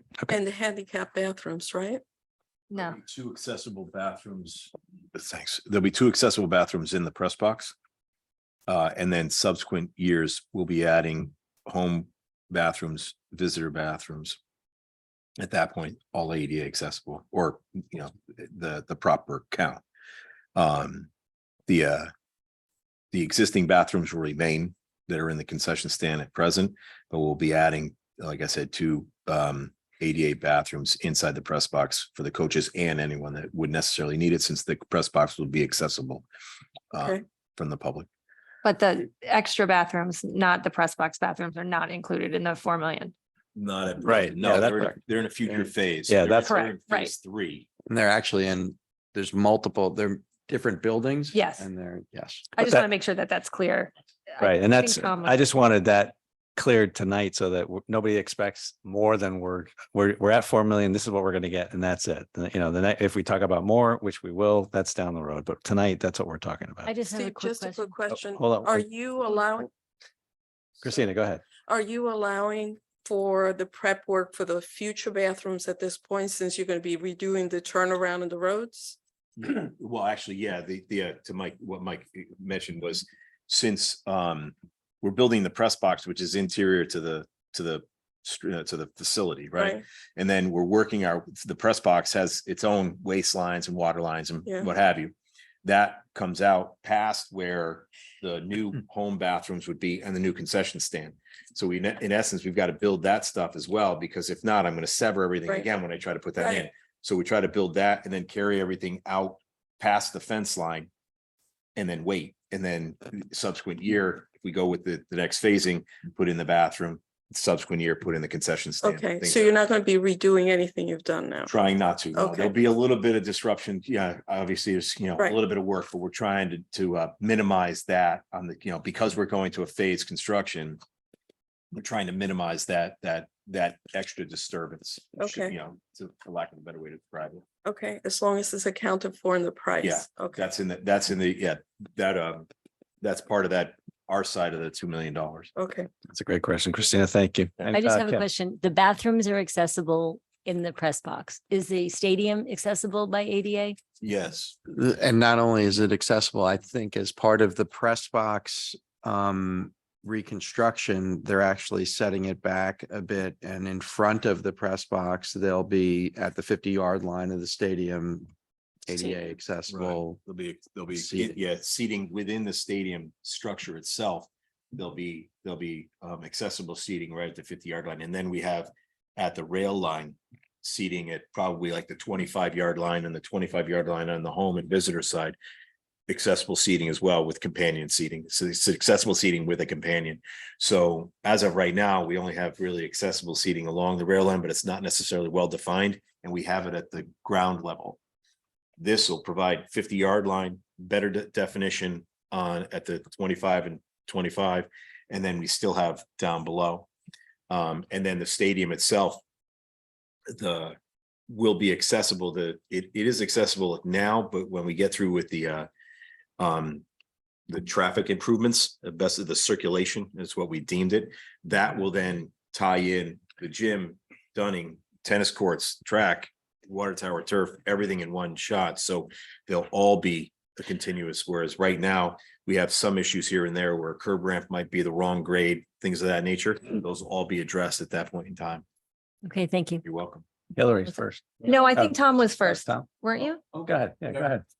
I just have to say that even though I stand exactly on that 50-yard line spot when I watch a game, I'm happy to give it up. But my question is, was there an ARPA element in here that we were discussing? There was a $250,000 ARPA Yeah. element that was removed because of to try to bid out $250,000 with all the stipulations that ARPA has. Okay, To try to nestle that in, just took it out. very difficult. So the Board of Finance said, we'll remove it, and they'll find another use for that 250. The $2 million in donations, which I don't need to get into obviously who that is, but is that solid? I mean, is this like guys over beers saying I'm going to donate, or is that like a legitimate How number? about gals over beers? Girls, guys, whatever. But no, I just want to make sure that we're not going to approve the two and then the donations fall short, or, I mean, is that 2 million in hand, or is there fundraising still going on? Are you There's confident that you'll get there if you're not there right now? confident that I'll get there. Okay. We have, a substantial amount in, we have substantial commitments that I feel good about. Okay. This process has created some hesitation at times among our donors. I Okay. think the last Yeah. 2 weeks have been particularly, it's created some confidence among my donors, our donors, that we are actually going to see a project get done. Mhm. And, for your level of confidence, like we said before, no contract gets signed without our money in the bank upfront. So, Okay. Just wanna So make- our get that yes on the vote record. makes that certain then, right? excuse me, Our yes vote makes your contributions more certain. there's, Yes. Nothing. The thing is, nothing starts until that 2 million hits. So, and that's a great question from Hillary. Great follow-up, Penny. I mean, the $2 million is a lot of money. I mean, towns would love to have this problem that they have $2 million coming in of private money. I mean, you can't say thank you enough to people stepping up that are giving that kind of level of donation and to, for the betterment of our field. So, We have an incredibly generous town, which Yeah. is great. And a lot of people having different things that they want to donate to are a lot of the same. So that's great. But I think your point is taken, and it's a good one, that there is a stamp of approval that comes with the town putting itself behind these projects too. And so hopefully we can do that tonight. and just because I'm here and I've stayed here for a while and been through this whole project or process, this is $2 million. I know confidently that there's much more behind that. Mhm. Great. For other projects that will come forward, but having a vote of confidence that we are in a working, strong public-private partnership is very helpful to the success of the Athletic Foundation and for future projects as well. thanks, Mike. All right. Any other questions, discussion? Rams. All right. Tiger, you're gonna like bid out this project and we're gonna have it's gonna be fully transparent. Just want to put that out. Yes, good. Yes. Yay. And we'll have reports back from, Yes. we love seeing Mike. He loves seeing us too, I'm sure. All right, all in favor? you. And that's unanimous. As Mark Thank said, you. go Rams. The Rams. Thank you. Thank you very much. All right. So letter N, that was tabled by Board of Finance, and so we can skip that. So we'll move on to O. And why don't we have, Tom, why don't you read that one? I move that we approve resolution authorizing an appropriation of $3,250,750 for the school's 2023 project and the financing of said appropriation by the issuance of general obligation bonds of the town and notes in anticipation of such bonds in an amount not to exceed $3,250,750. Second. Hillary.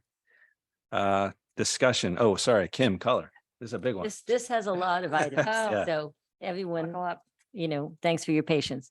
District Innovation Center, District School Facilities Assessment, District Engineering Services General, East Elementary Floor Tile Replacement, East Elementary Fire Alarm System Panel and Device Replacement, East Elementary Masonry Restoration Repair and Repoint Brick, South Elementary Boiler Replacement, South Elementary Fire Alarm System Panel and Device Replacement, South Elementary Replacement of Fire Alarm Devices, all schools, West Elementary Boiler Replacement, West Elementary Floor Tile Replacement, West Elementary Fire Alarm System Panel and Device Replacement, Saks Masonry Repairs and Repoint Brick, Saks Floor Tile Replacement, Saks Gymnasium Divider Curtains, and Saks Concrete Courtyard Resurfacing. High School, refurbish the planetarium. High School Chiller Valve and Internal Test. High School Auditorium Carpet Replacement. And the last three for sped transportation vehicles replacement 1, 2, and 3. That's it. Great, thank you. Discussion. Can we get a copy of that list that you're reading, Kim? It's right here. It's Right, right there. Josh Oh, sent it thank out. you. And it was emailed too. So we've got it Thank two you. places. That's on our things. All right, any other discussion? All right, all in favor? And that is unanimous. Thank you. All right, moving on to the final. This is item number P. And Mark, why don't you take us home? Sure. Motion to approve resolution authorizing an appropriation of $500,000 for the bond premium 2023 project and the financing of said appropriation by the allocation of bond proceeds on hand in amount not to exceed $500,000. Second.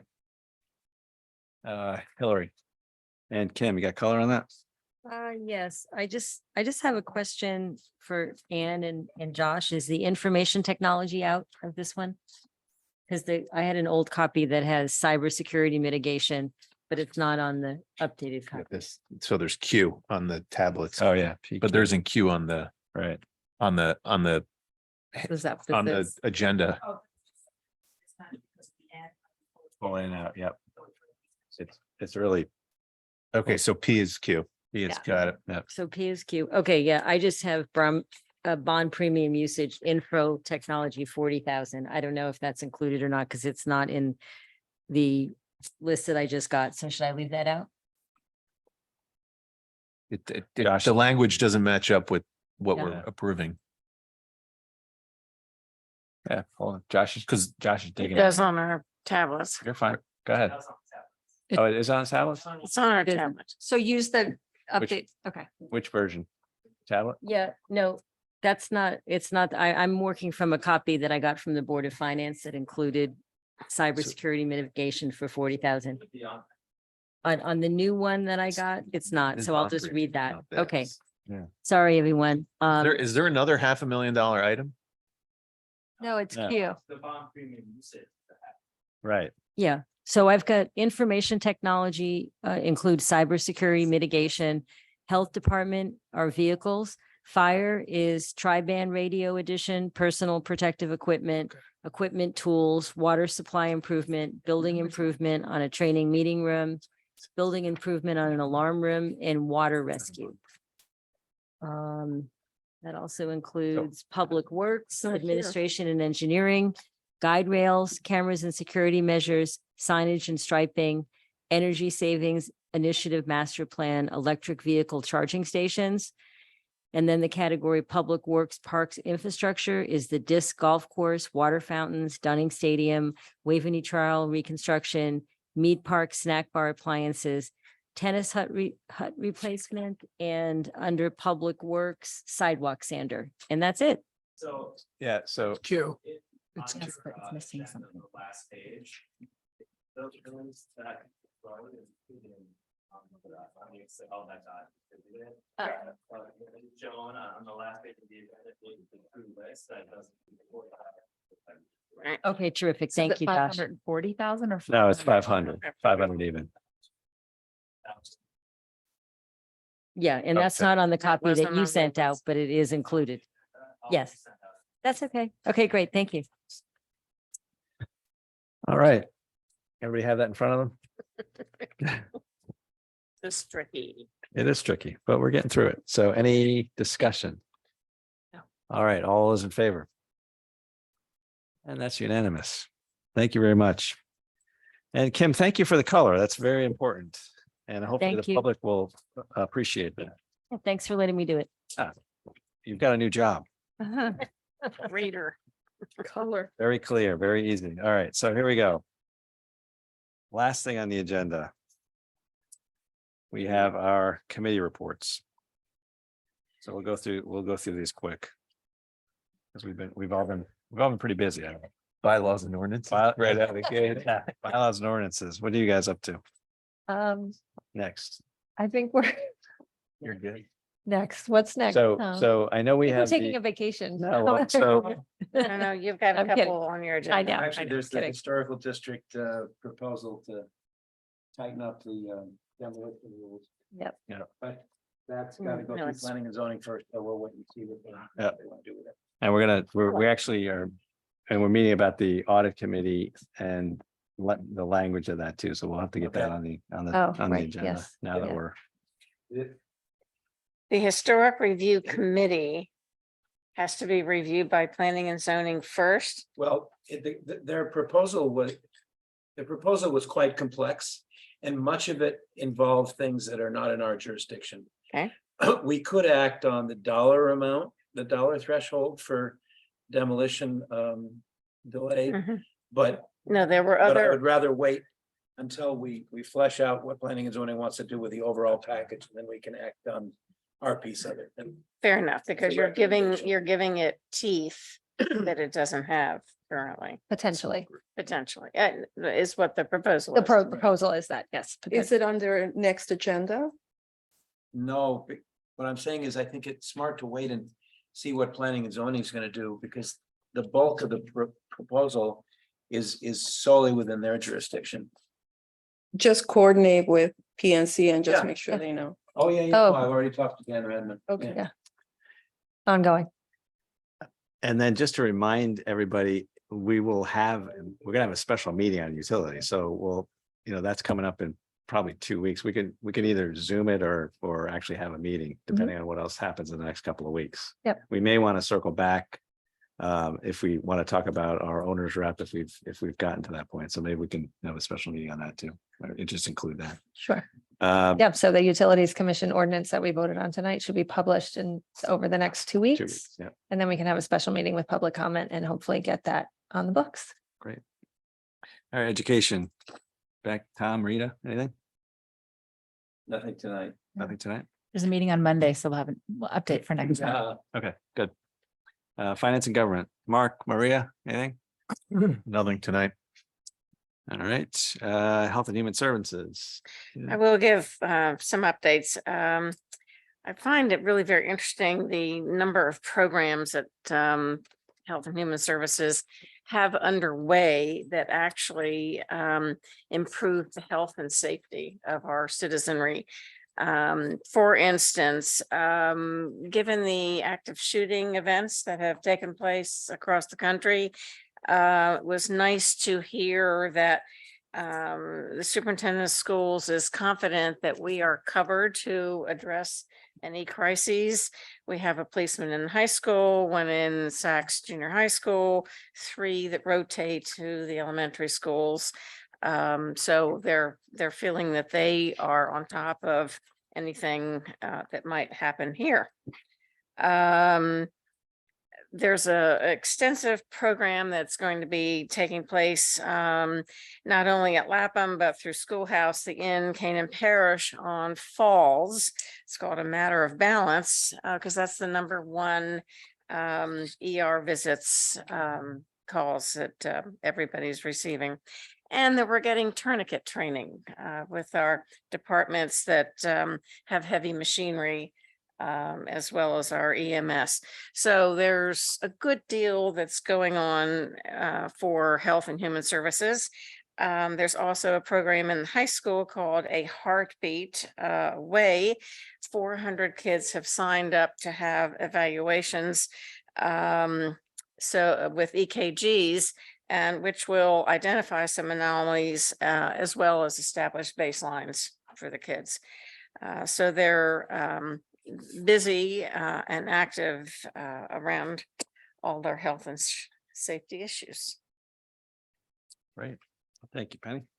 Anything to add, Kim? Are you good? Okay, good.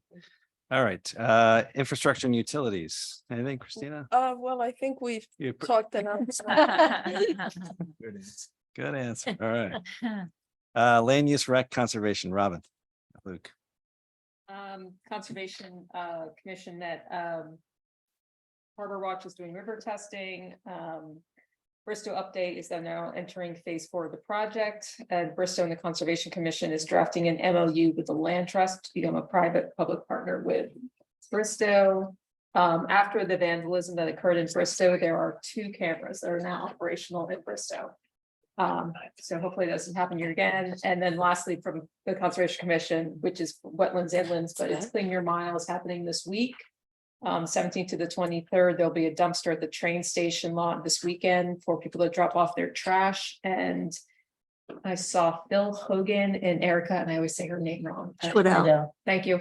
Actually on Lapham this morning, they were both picking up Lapham. They had like 3 huge garbage bags, so that was nice. They were participating. Parks and Rec, Hillary Whitman, the executive director of the New Canaan Society of the Arts, the Carriage Barn presented. Basically, the Carriage Barn has 500 members and operates with a budget of $265,000 a year, which is close to break even.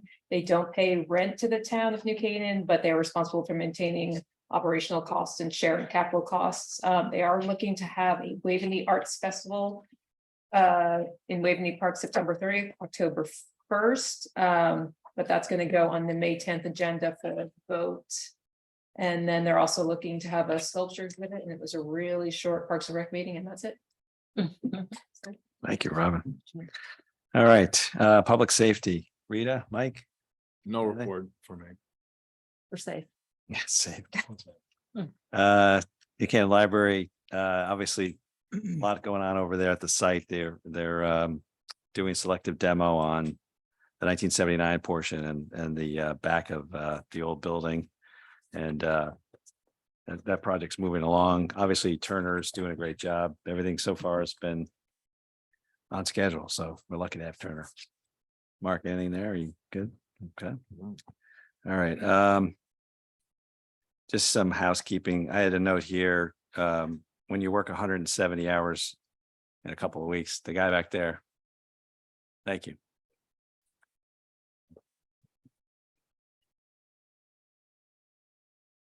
He needs more than a handshake. And we, Tiger, we can't, sometimes we give you a hard time, but there is nobody in this town that works harder than you. And we really mean that. So thank you for everything you're doing. Yeah, or better anywhere. So thank you. Take care of yourself, please. And then I hesitate clapping for 170 hours because that's a lot of work. Thank it's a lot of you. work.